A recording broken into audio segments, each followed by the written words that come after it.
का नाटवाने कार्यक्रम महादेवला विज्ञान महागणपति जिन्हें श्री रामदेव नाटवाने कार्यक्रम पूरा निर्विघ्न ಕಾರ್ಯಕ್ರಮಗಳ ದೇವಸ್ಥಾನ ರಕ್ಷಣಾ ಮಾತೆಗಳ ಘಟನೆಗಳು ದೇವರ ಧನ್ಯವಾದ. ಜೈ ಶ್ರೀರಾಮ್.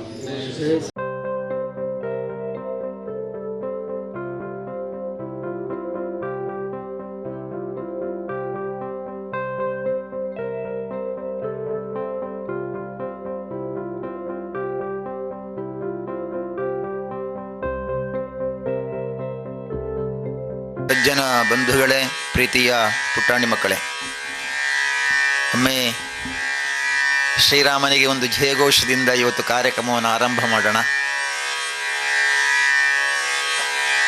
ವರ್ಷಾನುಗಟ್ಟಲೆ ಅಯೋಧ್ಯೆಯ ರಾಮ ಮಂದಿರದಲ್ಲಿ ರಾಮನಿಗೆ ದೀಪ ಇಲ್ಲದೆ, ಪೂಜೆ ಇಲ್ಲದೆ, ರಾಮನ ಪೂಜಿಸದೇ ಇರುವಂತಹ ಅಯೋಧ್ಯೆಯಲ್ಲಿ ನಾಳೆಯಿಂದ ವಿಶೇಷವಾದಂತಹ ಪೂಜೆ ಪುರಸ್ಕಾರಗಳು ಆರಂಭ ಆಗತ್ತೆ. ಇವತ್ತೇ ಆ ರಾಮಸ್ಮರಣೆಯನ್ನು ಮಾಡಿ ಕಾರ್ಯಕ್ರಮವನ್ನು ಆರಂಭ ಮಾಡೋಣ. ಬೋಲೋ ಶ್ರೀರಾಮಚಂದ್ರ ಮಹಾರಾಜ್ ಕಿ.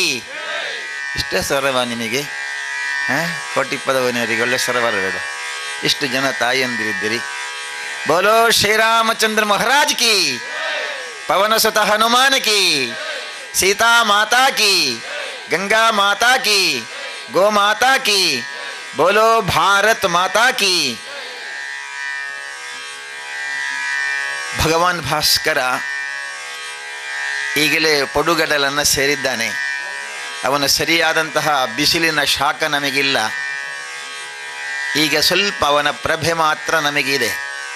ಇನ್ನು ಸ್ವಲ್ಪ ಹೊತ್ತು ಕಳೆದರೆ ಆ ಪ್ರಭೆಯೂ ಇರುವುದಿಲ್ಲ. ಮತ್ತೆ ನಮಗೆ ಬೆಳಕು ಮುಂದೆ ಇರುವಂತಹ ದೀಪಗಳು ಮಾತ್ರ.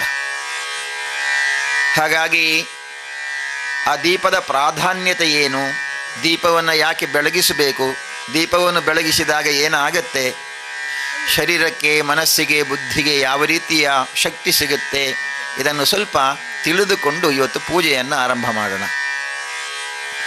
ತಮಸೋಮ ಜ್ಯೋತಿರ್ಗಮಯ. ಗಟ್ಟಿಯಾಗಿ ಒಮ್ಮೆ ಹೇಳಬೇಕು, ತಮಸೋಮ ಜ್ಯೋತಿರ್ಗಮಯ. ತಮಸ್ಸು ಅಂದರೆ ಕತ್ತಲೆ. ಇದು ಕತ್ತಲೆ ಅಂದರೆ ಹೊರಗಡೆ ಕಾಣುವ ಕತ್ತಲೆ ಅಲ್ಲ, ಒಳಗಡೆ ಇರುವ ಕತ್ತಲೆ, ಅಜ್ಞಾನದ ಕತ್ತಲೆ. ಅದನ್ನು ತಮಸೋಮ ಜ್ಯೋತಿರ್ಗಮಯ ಅಂತ ಹೇಳಿದರು. ದೀಪ ಬೆಳಗಿದಾಗ ಆಗ ಹೊರಗಡೆ ಇರುವಂತಹ ಎಲ್ಲ ವಸ್ತುಗಳು ನಮಗೆ ಕಾಣಿಸ್ತದೆ. ನಿಮ್ಮ ಮುಂದೆ ಯಾರಾದರೂ ಬಂದು ನಿಂತಿದ್ದಾರೆ ಅಂತ ಇಟ್ಕೊಳ್ಳುವ, ನಿಮ್ಮ ಮಕ್ಕಳೋ, ತಾಯಿಯೋ, ತಂದೆಯೋ ನಿಂತಿದ್ದಾರೆ ಮುಂದೆ. ಆಗ ಬೆಳಕಿಲ್ಲದಿದ್ದರೆ ಯಾರು ನಿಂತದ್ದು ಅಂತ ಗೊತ್ತಾಗಲಿಕ್ಕಿಲ್ಲ. ಅವರು ಸ್ವರ ಮಾಡಿದರೆ ಒಂದು ಸ್ವರ ಕೇಳಬಹುದೇ ವಿನಃ ನಿಂತದ್ದು ಯಾರು ಅಂತ ಗೊತ್ತಾಗಲಿಕ್ಕಿಲ್ಲ. ನಿಂತದ್ದು ಯಾರು ಅಂತ ಗೊತ್ತಾಗಬೇಕಾದ್ರೆ ಏನಾಗಬೇಕು, ಅಲ್ಲಿ ಬೆಳಕಿರಬೇಕು. ಇದು ಹೊರಗಿನ ಬೆಳಕು, ಕಾಣುವ ಬೆಳಕು. ಆದರೆ ಮುಂದೆ ನಿಂತವರು ಮಗನೋ, ಮುಂದೆ ನಿಂತವನು ಮಗಳೋ, ಮುಂದೆ ನಿಂತವರು ತಾಯಿಯೋ ತಂದೆಯೋ ಎಂಬುದನ್ನು ತಿಳಿಲಿಕ್ಕೆ ಅದಕ್ಕೆ ಈ ಬೆಳಕು ಸಾಕಾಗೋದಿಲ್ಲ. ಅದಕ್ಕೆ ಯಾವ ಬೆಳಕು ಬೇಕು? ಜ್ಞಾನದ ಬೆಳಕು ಬೇಕು. ಇದು ನನ್ನ ತಾಯಿ, ಇದು ನನ್ನ ತಂದೆ, ಇದು ನನ್ನ ಸ್ನೇಹಿತ, ಮತ್ತು ಅವರ ಜೊತೆಯಲ್ಲಿ ವ್ಯವಹಾರವನ್ನು ಮಾಡಬೇಕಾದ್ರೆ ನಮಗೆ ಒಳಗಿನ ಬೆಳಕು ಬೇಕು. ಅದಕ್ಕೆ ಜ್ಞಾನ ಅಂತ ಕರೆದಿದ್ದೇವೆ ನಾವು. ಅಂತಹ ಜ್ಞಾನವನ್ನು ಹೆಚ್ಚು ಮಾಡುವ, ಜ್ಞಾನವನ್ನು ಉದ್ದೀಪನಗೊಳಿಸುವ, ಜ್ಞಾನವನ್ನು ಜಾಗೃತಿಗೊಳಿಸುವಂತಹ ಕಾರ್ಯಕ್ರಮವೇ ದೀಪ ಪೂಜೆ. ಹಾಗಾಗಿ ಇದೊಂದು ಹಿಂದಿನಿಂದಲೂ ಬಂದಿರುವ ಸತ್ಯನಾರಾಯಣ ಪೂಜೆ, ಶನೀಶ್ವರ ಪೂಜೆ ಮಾಡಿದ ಹಾಗಿರುವ ಪೂಜೆ ಅಲ್ಲ ಇದು. ಬದಲಾಗಿ ಮನೆಯಲ್ಲಿ ದೀಪವನ್ನು ಬೆಳಗಿಸುವುದು ಹೇಗೆ ಎಂಬುದನ್ನು ಕಲಿಯುವಂತಹ ಒಂದು ಪೂಜೆ ಇದು. ಬೆಳಗ್ಗೆ ಮತ್ತು ಸಂಜೆ 2 ಹೊತ್ತು ನಮ್ಮ ಮನೆಯಲ್ಲಿ ನಾವು ದೀಪವನ್ನು ಬೆಳಗಿಸಬೇಕು. ಸಂಧ್ಯಾ ಸಮಯ ಅಂತ ಹೇಳಿದ್ದಾರೆ ಇದಕ್ಕೆ. ಸಂಧ್ಯಾ ಸಮಯದಲ್ಲಿ ದೀಪ ಬೆಳಗಿಸಬೇಕು. ಯಾಕೆ? ಸಂಧ್ಯಾ ಸಮಯದಲ್ಲಿ ನಮ್ಮ ಮನೆಯ ಸುತ್ತಮುತ್ತಲೂ ಒಳ್ಳೆಯವರು ಮತ್ತು ಕೆಟ್ಟವರು ತಿರುಗಾಡ್ತಾ ಇರ್ತಾರಂತೆ. ಒಳ್ಳೆಯವರು ಕೆಟ್ಟವರಂದರೆ, ಒಳ್ಳೆಯವರಂದರೆ ದೇವತೆಗಳು, ಆಮೇಲೆ ಸ್ವಲ್ಪ ಸಮಸ್ಯೆ ಮಾಡುವವರು ಅಂತ ಹೇಳಿದರೆ ಅವರು ರಾಕ್ಷಸರು. ಯಾವ ಮನೆಯಲ್ಲಿ ಭಜನೆ ಮಾಡುವುದಿಲ್ಲ, ಯಾವ ಮನೆಯಲ್ಲಿ ದೀಪ ಬೆಳಗಿಸುವುದಿಲ್ಲ, ಯಾವ ಮನೆಯಲ್ಲಿ ರಾಮರಕ್ಷಾ ಸ್ತೋತ್ರ ಓದುವುದಿಲ್ಲ, ಯಾವ ಮನೆಯಲ್ಲಿ ಚೆನ್ನಾಗಿ ಮಾತನಾಡುವುದಿಲ್ಲ, ಆ ಮನೆಯಲ್ಲಿ ಯಾರು ಸೇರಿಕೊಳ್ಳಬಹುದು?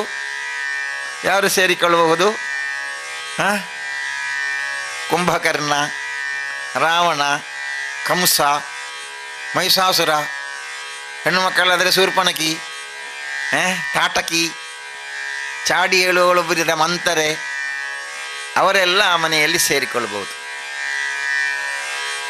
ಯಾವ ಮನೆಯಲ್ಲಿ ಭಜನೆ ಮಾಡ್ತಾರೆ, ತಂದೆ ತಾಯಿಯರ ಸೇವೆ ಮಾಡ್ತಾರೆ, ಮಕ್ಕಳು ಆನಂದವಾಗಿರ್ತಾರೆ, ಖುಷಿ ಖುಷಿಯಾಗಿರ್ತಾರೆ, ಒಳ್ಳೆ ಒಳ್ಳೆ ವಿಚಾರ ಮಾತನಾಡ್ತಿರ್ತಾರೆ, ಆ ಮನೆಯಲ್ಲಿ ರಾಮ, ಸೀತೆ, ಲಕ್ಷ್ಮಣ, ಭರತ, ಶತ್ರುಘ್ನ, ಲವ, ಕುಶ, ದಶರಥ, ಕೈಕೆ ಇವರೆಲ್ಲ ಸೇರಿಕೊಳ್ತಾರೆ. ಈಗ ನಮ್ಮ ಮನೆ ರಾಮ ಸೀತೆಯವರು ಬರುವ ಮನೆ ಆಗಬೇಕೋ, ಶೂರ್ಪಣಖಿ ಬರುವ ಮನೆ ಆಗಬೇಕೋ, ಅದನ್ನು ನಿರ್ಣಯಿಸುವುದು ನಾವು, ನಮ್ಮ ಮನೆಯವರು. ಸಂಧ್ಯಾ ಸಮಯದಲ್ಲಿ ಆ ನಿರ್ಣಯ ಆಗತ್ತೆ. ಅದಕ್ಕೆ ಸಂಧ್ಯಾ ಸಮಯದಲ್ಲಿ ಮನೆಯಲ್ಲಿ ದಯಮಾಡಿ ನಾಳೆಯಿಂದ, ಇವತ್ತಿಲ್ಲಿದ್ದಿರಲ್ಲ, ನಾಳೆಯಿಂದ ಕೆಟ್ಟ ಕೆಟ್ಟ ಸೀರಿಯಲ್ ಹಾಕಬೇಡಿ. ಆಗ ನೀವು ಕೇಳಬಹುದು, ಅದು ಹೇಗೆ ಸರ್ ಗೊತ್ತಾಗೋದು, ಕೆಟ್ಟದ್ದು ಅಂತ ಗೊತ್ತಾಗೋದು ಹೇಗೆ ಅಂತ. ನನ್ನ ಹತ್ರ ಒಬ್ಬರು ಕೇಳಿದರು, ಈ ಸೀರಿಯಲ್ ತುಯರ ಇಜ್ಜಾ ಅಂತ ಕೇಳಿದರು. ನಾನು ಇಜ್ಜಿ ಅಂತ ಹೇಳಿದೆ. ಇರು ತೂಡು ಒಂಜೊಂಜಿ ತೂಡು ಎಡ್ಡೆ ಉಂಡು ಅಂತ ಹೇಳಿದರು ಅವರ ನನ್ನ ಹತ್ರ. ಅದಕ್ಕೆ ನಾನು ಅವರ ಹತ್ರ ಹೇಳಿದೆ, ನೀವು ಫೋನ್ ಮಾಡಿ ನನಗೆ ಹೇಳಿ ಈ ಸೀರಿಯಲ್ ಒಳ್ಳೆದುಂಟು ಅಂತ ಹೇಳಿ, ನಾನು ಪುರುಷೋತ್ತು ಮಾಡಿ ನೋಡ್ತೇನೆ. ನೋಡ್ತಿದ್ದೆ ನಾನು, ರಾಮಾಯಣದ್ದು ಬಂದಿತ್ತಲ್ಲ, ಆಗ ಪುರುಷೋತ್ತು ಮಾಡಿ ನೋಡ್ತಿದ್ದೆ. ಮಹಾಭಾರತ ಬಂದಿತ್ತು, ಪುರುಷೋತ್ತು ಮಾಡಿ ನೋಡ್ತಿದ್ದೆ. ಅದಕ್ಕೆ ಅವರಿಗೆ ಹೇಳಿದ್ದೇನೆ, ನೀವು ನಾಳೆಯಿಂದ ನನಗೆ ಫೋನ್ ಮಾಡುವುದಾಯ್ತಾ, ಫೋನ್ ನಂಬರ್ ತಗೊಳ್ಳಿಬೇಕಾದ್ರೆ, ಒಂದು ಎಡ್ಡೆ ಉಂಡು ಮಾಸ್ಟ್ರೆ, ಒಂದು ತೂಲೆ ಅಂತ. ಆದರೆ ನೀವು ನನಗೆ ಫೋನ್ ಮಾಡಿ ಹೇಳುವ ಸೀರಿಯಲ್ ಹೇಗಿರಬೇಕಂದ್ರೆ, ಒಂದು ಗಂಡನಿಗೆ ಒಂದೇ ಹೆಂಡತಿ ಇರುವ, ಒಂದು ಹೆಂಡತಿಗೆ ಒಂದೇ ಗಂಡ ಇರುವ ಯಾವುದಾದ್ರೂ ಒಂದು ಸೀರಿಯಲ್ ಇದ್ದರೆ ನನಗೆ ಹೇಳಿ, ಅದನ್ನು ನಾನು ಕೂತ್ಕೊಂಡು ನೋಡ್ತೇನೆ. ಆಗ ಕೆಟ್ಟ ಸೀರಿಯಲ್ ಯಾವುದು ಅಂತ ಗೊತ್ತಾಯ್ತಲ್ಲ. ಹಾಗಾಗಿ ನಾಳೆಯಿಂದ ಅಂಥ ಯಾವುದೇ ಸೀರಿಯಲು ಬಂದಾಗಿ ಆ ಸಮಯದಲ್ಲಿ ನಮ್ಮ ಮನೆಯಲ್ಲಿ ಸಂಧ್ಯಾ ಸಮಯಕ್ಕೆ ದೀಪ ಇಡಬೇಕು. ಇಷ್ಟು ನಾನು ಯಾಕೆ ಹೇಳ್ತಾ ಇದ್ದೇನೆ ಅಂತಂದರೆ, ಇತ್ತೀಚಿನ ಕಾಲದಲ್ಲಿ ದೀಪ ಇಡುವಾಗ ಮನೆಯಲ್ಲಿ ಚರ್ಚೆ ಆಗ್ತದೆ. ಈದಿಡು ಮಗ, ಈದಿಡು ಅಂತ ಮಗಳಿಗೆ ಹೇಳೋದು, ಎಂಕ ಸೀರಿಯಲ್ ತೂಯರೆ ಉಂಟು ಅಂತ ಹೇಳಿ ಅವಳು ಅಮ್ಮನಿಗೆ ಹೇಳೋದು ಇಲ್ಲದಿ ಇಡಲ್ಲ ಅಂತ. ಮತ್ತು ಅಜ್ಜಿಗೆ ಹೇಳೋದು, ಅಜ್ಜಿ ಮೇಲೆಲ್ಲ ದೀಪ ಹಿಡ್ಕೊಂಡು ಹೊರಗೆ ಹೋಗುವಾಗ ನಂದುದು, ಒಂದು ಅಪ್ಪ ಸಾಕು ನಾನು ಅರ್ದು ಇರ್ತಂತ. ಒಟ್ಟು ನಮ್ಮ ಮನೆಯಲ್ಲಿ ಈ ಥರ ಆಗಿ ಗೊಂದಲವೇ ಗೊಂದಲ. ಅದಕ್ಕೆ ದೀಪ ಇಡಬೇಕಾದ್ರೆ ಶ್ರದ್ಧೆಯಿಂದ ಇಡಬೇಕು. ಅದಕ್ಕೆ ಶ್ರದ್ಧವಾನ್ ಲಭತೆ ಜ್ಞಾನಂ ಅಂತ ಹೇಳಿದರು. ಹಾಗೆ ಹೇಳಿದೆಲ್ಲ, ಒಳ್ಳೆಯ ಜ್ಞಾನ ಬರಬೇಕಾದ್ರೆ ಮೊದಲು ಬೇಕಾದ್ದೇನು ಶ್ರದ್ಧೆ. ಶ್ರದ್ಧೆಯಿಂದ ಮಾಡಬೇಕು, ಕಾಟಾಚಾರಕ್ಕೆ ಮಾಡಬಾರ್ದು. ಯೋ ಎಂಕಲ್ನ ದುಂಬ ತಗ್ಗಲು ಪೂರ ಅಂಥದ್ದು ಇರ್ತಿರೋ ನನ್ನ ದಾದ ಮನ್ಪುನು ಅಂತೇಳಿ ದೀಪ ಇಡಲಿಕ್ಕೆ ಹೋಗಬಾರ್ದು. ದೀಪ ಇಡುವಾಗ ಇದು ನನ್ನ ಕರ್ತವ್ಯ ಅಂತ ಇಡಬೇಕು. ಅದಕ್ಕೆ ಮನೆಯಲ್ಲಿ ಸಂಧ್ಯಾ ಸಮಯದಲ್ಲಿ ದೀಪವನ್ನು ಬೆಳಗಿಸಿದಾಗ ಮನೆಯಲ್ಲಿ ಧನಾತ್ಮಕವಾದ ಶಕ್ತಿ ಉಂಟಾಗತ್ತೆ. ಧನಾತ್ಮಕವಾದ, ಇಲ್ಲಿ ನೋಡಿ ಈಗ ಎಲ್ಲ ದೀಪ ಬೆಳಗಿಸಿದ್ದಾರಲ್ಲ, ಹೀಗೆ ಯಾರಿಗಾದರೂ ಬೇಜಾರಾಗತ್ತಾ? ಅಯ್ಯೋ ಎಂತ ಆಯಪ್ಪ ಎಡೆಗೆ ಬರ್ತೀನಿ ಅಂತ ಯಾರಿಗೂ ಅನ್ನಿಸೋದಿಲ್ಲ. ಎಲ್ರಿಗೂ ಖುಷಿಯ ಖುಷಿ. ಎಲ್ಲರ ಮುಖ ನೋಡಿ ಎಷ್ಟು ಹಲ್ಲೆಲ್ಲ ಕಾಣ್ತಾ ಉಂಟು. ಅಂದರೆ ಖುಷಿಯಾಗಿದ್ದೀವಿ ನಾವು. ಆ ಖುಷಿಯಾಗಲಿಕ್ಕೆ ಕಾರಣ ಏನು? ಇಲ್ಲಿ ಒಳ್ಳೆ ದೀಪ ಬೆಳಗುತ್ತಾ ಇದೆ, ಒಳ್ಳೆಯ ಪರಿಮಳ ಬರುತ್ತಾ ಇದೆ, ಎಲ್ಲರೂ ಆನಂದವಾಗಿದ್ದಾರೆ, ಖುಷಿಯಾಗಿದ್ದಾರೆ. ಹಾಗೆ ಮನೆಯಲ್ಲಿ ಈ ಥರದ ಖುಷಿ ಯಾವಾಗಲೂ ಇರಬಹುದು. ಅದಕ್ಕೇನು ಮಾಡಬೇಕು? ಸಂಧ್ಯಾ ಸಮಯದಲ್ಲಿ ಮನೆಯಲ್ಲಿ ದೀಪವನ್ನು ಬೆಳಗಿಸಬೇಕು. ದೀಪವನ್ನು ಬೆಳಗಿಸಿದ ಮೇಲೆ ನಮಗೆ ಸ್ವಲ್ಪ ಕೆಲಸ ಇದೆ. ಭಜನೆ ಮಾಡುವವರು ಭಜನೆ ಮಾಡ್ತಿರ್ತಾರೆ, ಶ್ಲೋಕ ಹೇಳುವವರು ಶ್ಲೋಕ ಹೇಳ್ತಿರ್ತಾರೆ. ಆದರೆ ನಾವು ಮನೆಗೆ ಶಕ್ತಿ ಆಗಬೇಕು. ನಾವೇನಾಗಬೇಕು? ಮನೆಗೆ ಶಕ್ತಿ ಆಗಬೇಕು ನಾವು, ಹೌದಲ್ಲ? ತಾಯಂದಿರಂದರೆ ಶಕ್ತಿಯ ಅಧಿದೇವತೆಯವರು. ತಾಯಂದಿರನ್ನು ನಾವು ದುರ್ಗೆ ಅಂತ ಕರೆಯುವುದು. ಮತ್ತು ಸ್ವಲ್ಪ ಜೋರು ಮಾಡುವಳಾದರೆ ಕಾಳಿನ ಲೆಕ್ಕ ಒಳ್ಳೆಯರು ಅಂತ ಹೇಳೋದು. ಅಂದರೆ ಶಕ್ತಿಯವರು, ಶಕ್ತಿ ದೇವತೆಯವಳು. ಹಾಗಾಗಿ ನಮ್ಮಲ್ಲಿ ಶಕ್ತಿ ಇದೆಯಲ್ಲ, ಅದನ್ನು ನಾವು ಯಾವಾಗಲೂ ಹೆಚ್ಚು ಮಾಡಿಕೊಳ್ಬೇಕು. ಅದಕ್ಕಿರುವ ಸಮಯ ಸಂಧ್ಯಾ ಸಮಯ. ಅದಕ್ಕೆ ನಾವು ಆರಾಧನೆ ಮಾಡಬೇಕಾದ ದೇವರು ಅವರು ಲಕ್ಷ್ಮೀದೇವಿ. ಯಾರು? ಲಕ್ಷ್ಮೀದೇವಿ. ಲಕ್ಷ್ಮೀದೇವಿ ನಮ್ಮ ಮನೆಗೆ ಬರುವುದು ಬೇಡ ಅಂತ ಯಾರಿಗಾದರೂ ಇದೆಯಾ? ನಮ್ಮ ಮನೆಗೆ ಲಕ್ಷ್ಮಿ ಬರುವುದು ಬೇಡಪ್ಪ ಅಂತ ಯಾರಿಗೂ ಇರುವುದಿಲ್ಲ ಅಲ್ಲ. ಸಣ್ಣ ಮಗು ಹುಟ್ಟಿದರೆ ಮನೆಯಲ್ಲಿ ತುಂಬ ಬಡತನ ಇರ್ತದೆ, ಊಟ ಮಾಡಲಿಕ್ಕೆ ಗತಿಗೋತ್ರ ಇಲ್ಲ, ಆದರೂ ಹೆಸರು ಲಕ್ಷ್ಮಿ ಅಂತ ಇಟ್ಟಿರ್ತೀವಿ. ಅಂದರೆ ಲಕ್ಷ್ಮಿ ನಮ್ಮ ಮನೆಯಲ್ಲಿ ಬೇಕು ಅಂತ. ಆ ಲಕ್ಷ್ಮಿ ನಮ್ಮ ಮನೆಯಲ್ಲಿ ಬೇಕು ಅಂತ ಆದರೆ ಲಕ್ಷ್ಮಿಯನ್ನು ಆರಾಧಿಸಬೇಕು. ಆರಾಧಿಸುವುದು ಹೇಗೆ ಅದನ್ನು ಈಗ ನಾನು ತಿಳಿಸ್ತೇನೆ. ನಮ್ಮ ಮುಂದೆ ಇರುವಂತಹ ದೀಪ, ಇವತ್ತು ಹೊಸ ದೀಪ ಕೊಟ್ಟಿದ್ದಾರೆ ನಿಮಗೆ. ನಮ್ಮ ಮನೆಯಲ್ಲಿ ಆದರೆ ಕೆಲವೊಮ್ಮೆ ಯಾವಾಗಲೂ ದೀಪ ಇಡ್ತೇವಲ್ಲ, ಅದನ್ನು ಸರಿ ತೊಳೆದಿರುವುದಿಲ್ಲ, ಯಾವಾಗಲಾದರೂ ಸಂಕ್ರಾಂತಿಗೊರ ದಿಕ್ಕುನು ಅಂತ ಅದು ಕೊಳೆಯಾಗಿರ್ತದೆ. ನಮ್ಮ ಮನೆಯಲ್ಲಿರುವಂತಹ ದೀಪ ಅಂದರೆ ಲಕ್ಷ್ಮೀ ದೇವಿಯವಳು. ಆ ಲಕ್ಷ್ಮಿ ಕೊಳೆಯಾಗಿರ್ಬಹುದಾ? ಅದಕ್ಕೇನು ಮಾಡಬೇಕು? ಲಕ್ಷ್ಮಿಯನ್ನು ನಿತ್ಯ ಸ್ನಾನ ಮಾಡಿಸಬೇಕು, ಅಂದರೆ ತೊಳಿಬೇಕು. ಅವಳನ್ನು ತೊಳೆದು ಆ ಲಕ್ಷ್ಮಿ ಹೇಗಿರಬೇಕು? ಪಳಪಳನೆ. ಎಲ್ಲರಿಗೂ ಗೊತ್ತುಂಟದು, ಟಿ ವಿಯಲ್ಲಿ ಬರ್ತದೆ, ನಿಮ್ಮ ಮುಖಕ್ಕೆ ಇದನ್ನು ಹಚ್ಚಿ ನಿಮ್ಮ ಮುಖ ಪಳಪಳನೆ ಹೊಳೆಯುತ್ತಿರುತ್ತದೆ. ಹಾಗಾಗಿ ನಮ್ಮ ಮನೆಯ ಲಕ್ಷ್ಮಿ ಪಳಪಳನೆ ಹೊಳೆಯುತ್ತಿರಬೇಕು. ಅದಕ್ಕೆ ನಿತ್ಯ ಅದನ್ನು ತೊಳಿಬೇಕು. ತೊಳೆದ ಮೇಲೆ ದೇವರ ಕೋಣೆಯಲ್ಲಿ ಅದನ್ನಿಟ್ಟು ಅದೇ ಲಕ್ಷ್ಮೀ ದೇವಿ ಅಂತ ಮನಸ್ಸಿನಲ್ಲಿ ಗ್ರಹಿಸಬೇಕು. ಎಲ್ಲ ಗ್ರಹಿಕೆಯಲ್ಲಿ ಎಲ್ಲ ಇರುವುದು, ಹೌದಲ್ಲ? ನಾವು ಗ್ರಹಿಸಿದರೆ ಹಾಗೆ ಆಗ್ತದೆ, ಏನು ಗ್ರಹಿಸ್ತೇವೆ ಹಾಗೆ. ಹಾಗಾಗಿ ಇದು ಲಕ್ಷ್ಮೀ ದೇವಿ ಅಂತ ಮನಸ್ಸಿನಲ್ಲಿ ಗ್ರಹಿಸುವುದು ಮುಖ್ಯ. ಗ್ರಹಿಸಿ ಅದಕ್ಕೆ ಬತ್ತಿ ಹಾಕಬೇಕು. ಬತ್ತಿ ಹಾಕುವಾಗ ನಮಗೆ ಟಿ ವಿಯಲ್ಲಿ ಬಂದ ತುಂಬ ಜ್ಯೋತಿಷ್ಯರು, ಮಂತ್ರವಾದಿಗಳು, ತಂತ್ರ ಹೇಳಿಕೊಡೋರು ಅವರದೆಲ್ಲ ನೆನಪಾಗ್ತದೆ, ಹೌದಲ್ಲ? ಒಂಜಿ ಪಾಡೊಳ್ಳಿಯ ರಡ್ಡು ಪಾಡೋಡ, ರಡ್ಡು ಪಾಡ್ಯರ ಬಳ್ಳಿಗೆ ಎಂದೆಲ್ಲ ಶುರುವಾಗ್ತದೆ. ಅದಕ್ಕೆ ಇವತ್ತಿನಿಂದ ನಿಮಗೆ ಸಂಶಯ ಇರಬಾರ್ದು. ಸಂಶಯ ಇದ್ದು ಯಾವುದೇ ಕೆಲಸ ಮಾಡಿದರೆ ಅದು ಪರಿಪೂರ್ಣ ಆಗೋದಿಲ್ಲ. ಒಂದು ಗಾದೆ ಮಾತಿದೆ, ಸಂಶಯಂ ಸಂಕಪಾಷಾಣಂ ಅಂತ. ಅದಕ್ಕೆ ಏನಿರಬಾರ್ದು? ಗಟ್ಟಿ ಹೇಳಿ, ಸಂಶಯ ಇರಬಾರ್ದು. ಅದಕ್ಕೆ ಇವತ್ತೇ ಸಂಶಯವನ್ನೆಲ್ಲ ಬಿಟ್ಟು ಹೋಗಿ. ನಾನು ಹೇಳಿದ್ದು ಈಗ ಸಾಕಾಗಿದ್ರೆ ಮತ್ತೆ ನನಗೆ ಕೇಳಿ, ಅದು ಹೀಗೆ ಹೇಳಿದ್ದೀರಲ್ಲ ಅದು ಹೇಗೆ ಅಂತ. ಆದರೆ ಹೋಗುವಾಗ ಏನು ಇರಬಾರ್ದು? ಸಂಶಯ ಇರಬಾರ್ದು. ಈಗ ನೀವು ಬೆಂಗಳೂರಿಗೆ ಹೋಗುವುದು ಅಂತ ಇಟ್ಟುಕೊಳ್ಳುವ, ರಾಜಹಂಸ ಬಸ್ಸಿನಲ್ಲಿ ಟಿಕೆಟ್ ಮಾಡಿ ಕೂತಿದ್ದೀರಿ ಬೆಂಗಳೂರಿಗೆ ಹೋಗಲಿಕ್ಕೆ. ರಾತ್ರಿ 8 ಗಂಟೆಗೆ ಕೂತದ್ದು ಮಂಗಳೂರಿನಲ್ಲಿ. ಬೆಂಗಳೂರಿಗೆ ಮುಟ್ಟೋದು ಬೆಳಗ್ಗೆ 5 ಗಂಟೆಗೆ. ರಾತ್ರಿ ಪೂರ್ಣ ರಾಜಹಂಸ ಬಸ್ಸಿನಲ್ಲಿ ಪಕ್ಕದಲ್ಲಿ ಒಬ್ಬರು ಕೂತಿದ್ದಾರೆ ನಿಮ್ಮ ಪಕ್ಕ, ಕಪ್ಪಗೆ ಆಗಿ, ತಲೆ ಕೂದಲೆಲ್ಲ ಸ್ವಲ್ಪ ಕೆದುರು ಹಾಕಿ ಹಾಗೆ ಪಕ್ಕ ಕೂತಿದ್ದಾರೆ. ನಿಮ್ಮ ಮನಸ್ಸಿಗೆ ಒಂದು ಸಂಶಯ ಬಂತು ಅಂತ ಇಟ್ಟುಕೊಳ್ಳುವ, ಇವಳು ಕಳ್ಳತನ ಮಾಡ್ತಾಳೋ ಏನೋ ಅಂತ ಗ್ರಹಿಸಿದರೆ ಬೆಳಗ್ಗೆವರೆಗೆ ನಿಮಗೆ ನಿದ್ರೆ ಬಂದಿತಾ? ಬರಲಿಕ್ಕಿಲ್ಲ. ಒಂದು ವೇಳೆ ಹೀಗೆ 2 ಸಲ ನಿದ್ರೆ ತೂಗಿದ ಕೂಡಲೇ ಹೀಗೆ ಕರಿಮಣಿ ಹಿಡಿದು ನೋಡ್ಲಿಕ್ಕೆ ಉಂಟು. ಕರಿಮಣಿ ಉಂಡ ಇಜ್ಜ, ಪರ್ಸ್ ಉಂಡ ಇಜ್ಜ, ಬ್ಯಾಗ್ ಉಂಡ ಇಜ್ಜ ಅಂತ. ಅವಳು ಪಾಪ ಕಳ್ಳಲ್ಲ, ಅವಳು ಒಳ್ಳೆ ಜನ, ಕಾಣಲಿಕ್ಕೆ ಮಾತ್ರ ಕಪ್ಪು ಅಷ್ಟೇ. ಹಾಗೆ ನಿಮಗೆ ಸಂಶಯ ಆದರೆ ನಿಮಗೆ ಬೆಳಗ್ಗೆವರೆಗೆ ಹೇಗೆ ನಿದ್ರೆ ಬರುವುದಿಲ್ಲವೋ ಹಾಗೆಯೇ ಸಂಶಯದಿಂದ ನೀವು ಪೂಜೆ ಮಾಡಿದರೆ ನಿಮಗೆ ಪರಿಪೂರ್ಣ ಆಗುವುದಿಲ್ಲ, ಮನಸ್ಸಿನಲ್ಲಿ ಗೊಂದಲವೇ ಇರ್ತದೆ. ಅದಕ್ಕೆ ಸಂಶಯದಿಂದ ಪೂಜೆಯನ್ನು ಮಾಡಬಾರದು. ಇದನ್ನು 2 ಸಲ ಹೇಳಿಸಿದ್ದು ಯಾಕೆಂದರೆ ನೀವು ಸಂಶಯ ಬಿಟ್ಟು ಮಾಡಬೇಕು. ಅದಕ್ಕೋಸ್ಕರ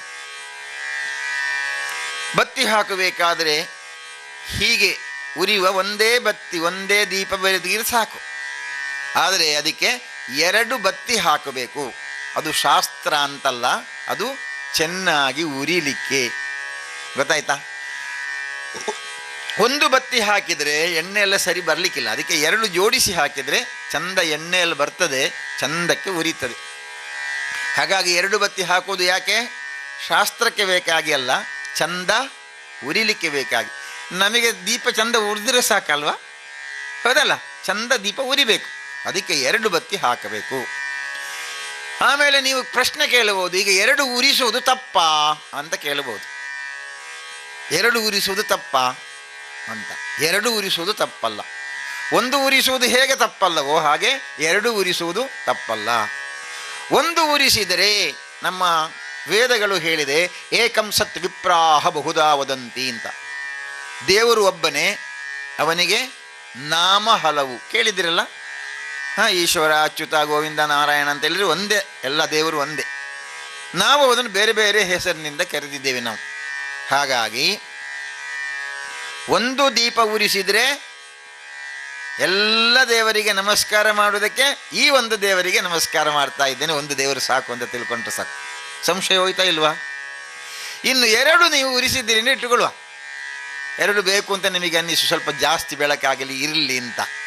ಆಗ ಸೋಹಂ ಅಂತ ಇದೆ, ತತ್ವಮಸಿ ಅಂತ ಕೆಲವು ರಿಕ್ಷಾದಲ್ಲಿ ಮನೆಯಲ್ಲೆಲ್ಲ ಬರೆದಿರ್ತಾರೆ. ಏನು ತತ್ವಮಸಿ ಕೇಳಿದಿರಾ? ತತ್ವಮಸಿ. ತತ್ವಮಸಿ ಅಂದರೆ ತತ್ ತ್ವಂ ಅಸಿ, ನೀನು ನಾನು ಒಂದೇ ಅಂತ. ಯಾರು ನೀನು ಒಂದೇ ಅಂದರೆ ಭಗವಂತ ಮತ್ತು ನಾನು ಒಂದೇ. ಭಗವಂತ ಎಂಬುದು ಪರಮಾತ್ಮ, ನನ್ನಲ್ಲಿ ಎಂತ ಇದೆ? ಆತ್ಮ ಇದೆ. ನಾನು ಆತ್ಮ, ಅವನು ಪರಮಾತ್ಮ, ಅದು 2 ಒಂದೇ. ಭಗವಂತನಿಂದಲೇ ನಾನು ಹುಟ್ಟಿಕೊಂಡಿರುವುದು. ಹಾಗಾಗಿ 2 ಉರಿಸಿದರೆ ಭಗವಂತ ಬೇರೆ ನಾನು ಬೇರೆ ಅಂತ ಕಾಣುವುದಷ್ಟೇ, ಆದರೆ ನಾವಿಬ್ಬರು ಒಂದೇ ಅಂತ ತಿಳ್ಕೊಂಡ್ರೆ ಆಯ್ತು. ಇನ್ನು 3 ಉರಿಸಿದರೆ ಬ್ರಹ್ಮ ವಿಷ್ಣು ಮಹೇಶ್ವರರು ಅಂತ ತಿಳ್ಕೊಳ್ಳಿ. 4 ಉರಿಸಿದರೆ ಚತುರ್ವಿಧ ಪುರುಷಾರ್ಥ ಸಿದ್ಧಿಗಳು ಅಂತ ತಿಳ್ಕೊಳ್ಳಿ. 5 ಉರಿಸಿದರೆ ಪಂಚಪ್ರಾಣಗಳು ಅಂತ ತಿಳ್ಕೊಳ್ಳಿ. ಪ್ರಾಣಾಪಾನ ವ್ಯಾನ ಉದಾನ ಸಮಾನ ಅಂತ 5 ಪ್ರಾಣಗಳಿದ್ದಾವೆ. 6 ಉರಿಸಿದರೆ ಕಾಮ ಕ್ರೋಧ ಲೋಭ ಮೋಹ ಮದ ಮಾತ್ಸರ್ಯಗಳೆಂಬ ಹರಿಷಡ್ವೈರಿಗಳನ್ನು ದೇವರೇ ನಿನ್ನ ಹತ್ತಿರಕ್ಕೆ ಬರಬೇಕಾದ್ರೆ ಇದು ಯಾವುದು ಇರಬಾರ್ದು, ಅದನ್ನು ನಾನು ಹಿಡಿತಲ್ಲಿ ಇಟ್ಟುಕೊಂಡಿದ್ದೇನೆ, ಅದಕ್ಕೆ 6 ಉರಿಸ್ತಾ ಇದ್ದೇನೆ ಅಂತ. ನೀವು ದೇವಸ್ಥಾನಕ್ಕೆ ಹೋದರೆ ದೇವಸ್ಥಾನದ ಮುಂದುಗಡೆ ದೊಡ್ಡ ಕಂಬ ಇದ್ದೀರಲ್ಲ, ಇರ್ತದಲ್ಲ, ಎಂತ ಹೇಳುವುದು ಅದಕ್ಕೆ? ಕೊಡಿಕಂಬ, ಧ್ವಜಕಂಬ ಅಂತ ಹೇಳ್ತಾರೆ. ಆ ಧ್ವಜಕಂಬದ ಅಡಿಯಲ್ಲಿ ನೀವು ನೋಡಿದ್ದೀರಾ ಒಂದು ಆಮೆ ಉಂಟು, ನೋಡಿದ್ದೀರಾ? ಜೀವದ ಆಮೆ ಅಲ್ಲ, ಕಗ್ಗಲ್ಲಿನ ಆಮೆ. ಆ ಕಗ್ಗಲಿನ ಆಮೆಯನ್ನು ಯಾಕೆ ಇಟ್ಟಿದ್ದಾರೆ ಗೊತ್ತುಂಟಾ? ಯಾರಿಗೂ ಸಂಶಯ ಬರಲಿಲ್ಲ ಇಷ್ಟುವರೆಗೆ, ಇದು ದಾಯಿದು ಇಡ್ತಾರಪ್ಪ ನೆಟ್ಟು ಅಂತ. ಅದೆಲ್ಲ ತಿಳ್ಕೊಳ್ಬೇಕು ನಾವು. ದೇವಸ್ಥಾನದ ಆ ಕಂಬದ ಅಡಿಯಲ್ಲಿರುವಂತಹ ಆಮೆ ಅಂದರೆ ಅದಕ್ಕೆ 2 ಕೈ, 2 ಕಾಲು, 1 ತಲೆ, 1 ಬಾಲ, ಒಟ್ಟೆಷ್ಟಾಯಿತು? ಎಷ್ಟಾಯಿತು? 6 ಆಯಿತು. 6 ಆಯ್ತಲ್ಲ? 2 ಕೈ, 2 ಕಾಲು, ತಲೆ, ಬಾಲ ಸೇರಿದರೆ 6 ಆಯಿತು. 6 ಅಂದ್ರೇನು? ಕಾಮ, ಕ್ರೋಧ, ಲೋಭ, ಮೋಹ, ಮದ, ಮಾತ್ಸರ್ಯ. ಈ 6 ಬಿಡಬೇಕು ಅಂತಲ್ಲ, ಆಯ್ತಾ? ಬಿಡಬೇಕು ಅಂತಾದರೆ ದೇವಸ್ಥಾನಕ್ಕೆ ಬಂದ ಮೇಲೆ ಮನೆಯಲ್ಲಿ ಹೋಗಿ ಗಂಡ ಹೆಂಡತಿಯಲ್ಲಿ ಹೇಳಿಕೊಂಡು ನನ್ನ ನಿಕ್ಕಂಗೆ ಸಂಬಂಧ ಜಿಪ್ಪಲ ಅಂತ. ಯಾಕೆಂದರೆ ದೇವಸ್ಥಾನಕ್ಕೆ ಬಂದು ಇವನೆಲ್ಲ ಬಿಟ್ಟು ಬಂದಿದ್ದಾನೆ, ಮೋಹ ಇಲ್ಲ ಅವನಿಗೆ, ಎಂಥದ್ದು ಇಲ್ಲ ಅವನಿಗೆ. ಎಲ್ಲ ಬಿಟ್ಟು ಬಂದರೆ ಮತ್ತೆ ಯಾರು ಬೇಡಲ್ಲ ಅವನಿಗೆ, ಮನೆಯೇ ಬೇಡ ಅವನಿಗೆ. ಅದಕ್ಕೆ ಅದೆಲ್ಲ ಬೇಕು, ಅದನ್ನು ಹಿಡಿತದಲ್ಲಿ ಇಟ್ಟುಕೊಳ್ಬೇಕು. ಅದಕ್ಕೆ ಆಮೆಯ ಹಾಗೆ ಹೊರಗಡೆ ಹಾಕ್ತದೆ, ಅದು ಒಳಗಡೆಯೂ ತರ್ತದೆ. ಹಾಗೆ ದೇವಸ್ಥಾನಕ್ಕೆ ಹೋಗುವಾಗ ಅಹಂಕಾರಿಯಾಗಿ ಹೋಗಬಾರ್ದು. ಅದಕ್ಕೆ ದೇವಸ್ಥಾನದ ಗರ್ಭಗುಡಿಯ ಬಾಗಿಲು ತುಂಬ ಚಿಕ್ಕದು, ತಲೆ ತಗ್ಗಿಸಿ ಹೋಗ್ತಾರೆ. ಹಳೆಯ ಕಾಲದಲ್ಲಿ ಮನೆಯಲ್ಲೂ ಅದೇ ಚಿಕ್ಕ ಬಾಗಿಲಿತ್ತು, ಮನೆಗೆ ತಗ್ಗಿ ಬಗ್ಗಿ ನಡಿಬೇಕು ಅಂತ. ಈಗೆಲ್ಲ ದೊಡ್ಡದು, ಯಾಕಂದರೆ ಈಗೆಲ್ಲ ಹೀಗೆ ಹೋಗುದು ಎದೆ ಎತ್ತಿಕೊಂಡು. ಅಂದರೆ ಅರಿಷಡ್ಡು ವೈರಿಗಳನ್ನು ನಾವು ಹಿಡಿತದಲ್ಲಿ ಇಟ್ಕೊಳ್ಬೇಕು. ಅದಕ್ಕೆ 6 ದೀಪ ಉರಿಸ್ತಾ ಇದ್ದೇನೆ ಅಂತ ತಿಳ್ಕೊಳ್ಳಿ. 7 ಉರಿಸಿದರೆ 7 ದಿನ, 8 ಉರಿಸಿದರೆ ಅಷ್ಟದಿಕ್ಪಾಲಕರು, 9 ಉರಿಸಿದರೆ ನವಗ್ರಹಗಳು, 10 ಉರಿಸಿದರೆ 10 ದಿಕ್ಕುಗಳು, 11 ಉರಿಸಿದರೆ ಏಕಾದಶ ರುದ್ರರು. ಹೀಗೆ ಒಂದೊಂದು ನೀವು ಹೋದರೆ ಹೋಗ್ತಾ ಇರ್ತದೆ. ಹಿಂದೂ ಧರ್ಮದಲ್ಲಿ ಕಡಿಮೆ ಏನಿಲ್ಲ. ಹಾಗಾಗಿ ದೀಪ ಎಷ್ಟು ಬೆಳಗಿಸಬೇಕು? ಗಟ್ಟಿ ಹೇಳಿ, ಸಂಶಯ ಮುಗಿಲಿಲ್ಲ ಅಂತ ಕೆಲವರಿಗೆ. 1 ಉರಿಸಿದರೆ ಸಾಕು, 2 ಉರಿಸಿದರೆ ತಪ್ಪಲ್ಲ, ಆಯ್ತಾ? ತಪ್ಪಲ್ಲ, ಕೇಳಲಿಕ್ಕಿಲ್ಲ. ಅದನ್ನು ಎಷ್ಟು ಬೇಕಾದರೂ ಉರಿಸಬಹುದು. 1,00,000 ದೀಪಕ್ಕೆ 1,00,000 ಉರಿಸಿದ್ದು ಅಂತ ಉಂಟಲ್ಲ, 1,00,000 ಉರಿಸಿದ ಲೆಕ್ಕ ಉಂಟಾ? ಯಾರು ಲೆಕ್ಕ ಮಾಡಿದರೆ 1,00,000 ದೀಪ ಆಗಿದೆ ಅಂತ? ಉರಿಸಿದ್ದಾರೆ ಅಷ್ಟೇ, 1,00,000 ದೀಪ ಅಂತ ಲೆಕ್ಕಕ್ಕಿಲ್ಲ. ಅದಕ್ಕೆ ಹೆಸರೇ 1,00,000 ದೀಪ ಅಂತ ಅಷ್ಟೇ. ಹಾಗಾಗಿ ಇದು ನಂಬಿಕೆ ನಮ್ಮದು. ಹೀಗೆ ದೀಪ ಬೆಳಗಿಸಬೇಕಾದರೆ ನಮಗೆ ಸಂಶಯ ಇರಬಾರ್ದು. 2ನೇದು ಅದಕ್ಕೆ ಹಾಕುವ ಎಣ್ಣೆ. ಎಳ್ಳೆಣ್ಣೆ ಹಾಕಿದರೆ ತುಂಬ ಒಳ್ಳೆಯದು. ದನದ ತುಪ್ಪ ಇನ್ನೂ ಒಳ್ಳೆಯದು. ತೆಂಗಿನ ಎಣ್ಣೆ ಹಾಕಿ ಉರಿಸಬಹುದು, ಶುದ್ಧ.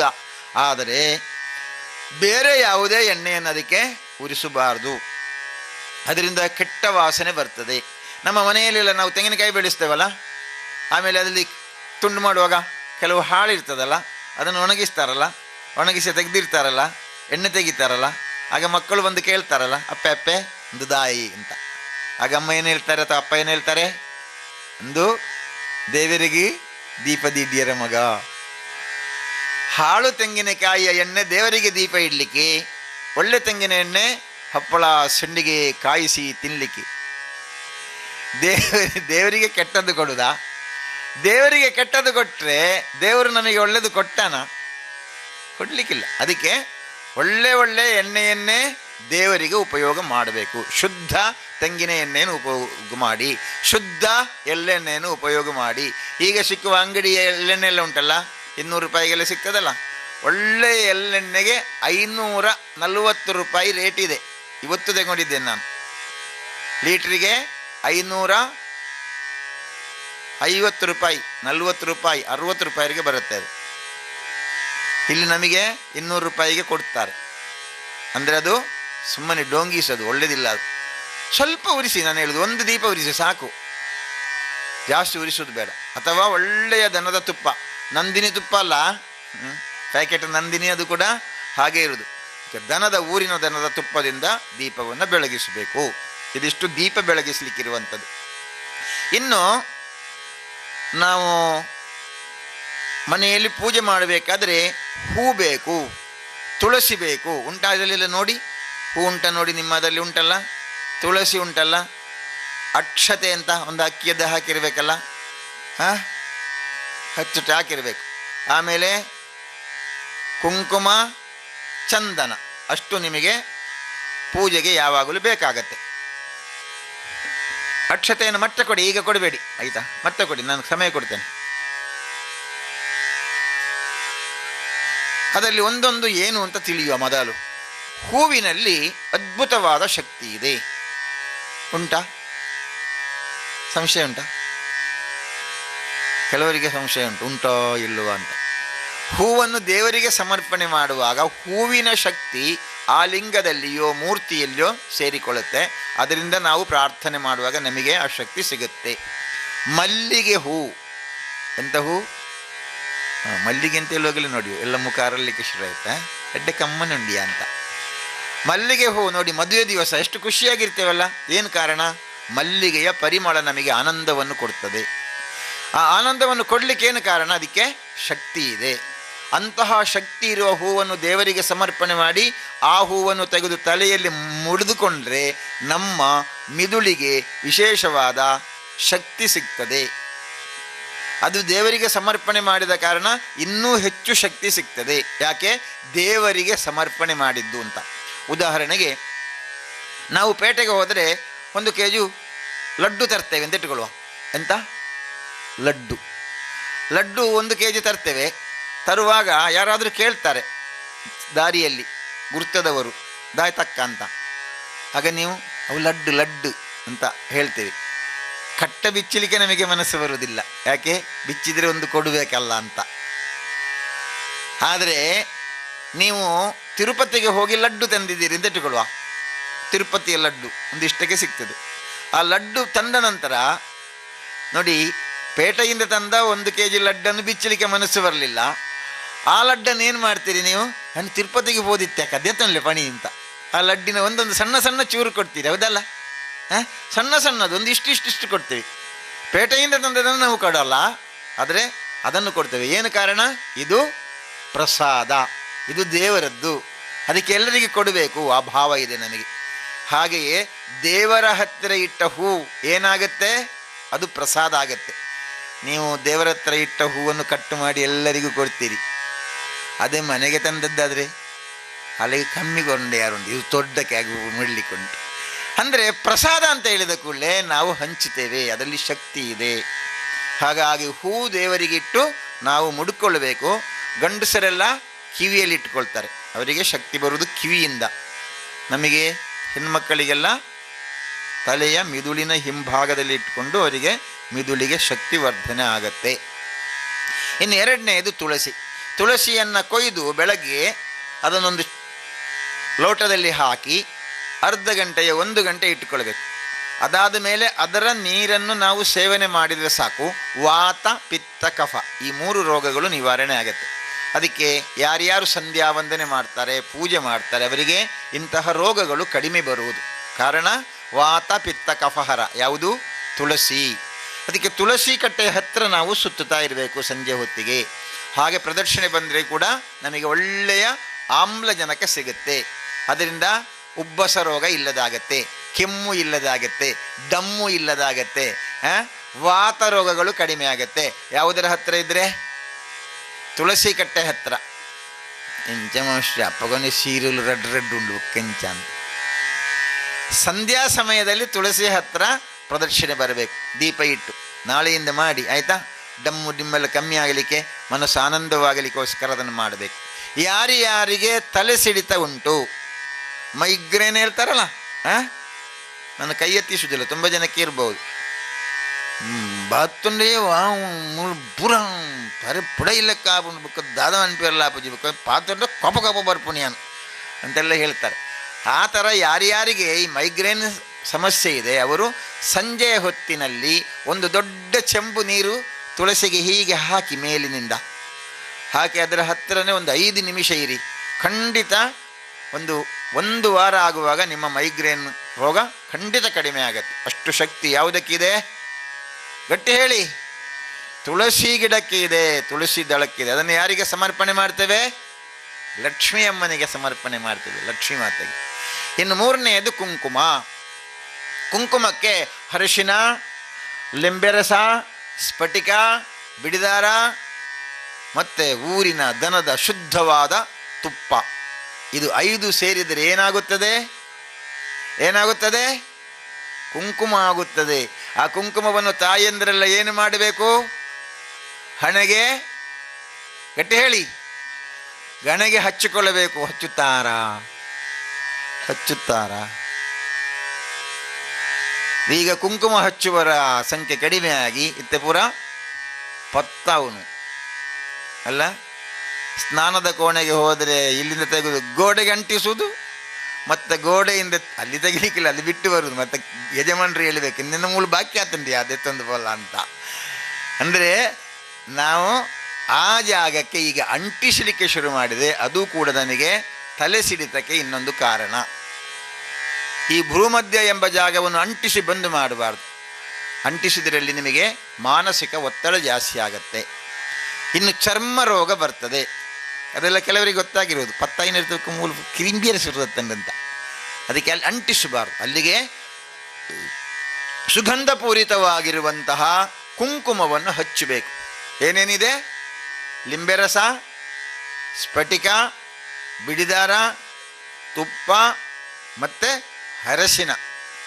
ಅರಸಿನವನ್ನು ಇಲ್ಲಿಗೆ ಹಚ್ಚಿಕೊಂಡ್ರೆ ಸಾಕು, ಇಡೀ ಮುಖಕ್ಕೆ ಕಾಂತಿ ಬರುತ್ತೆ.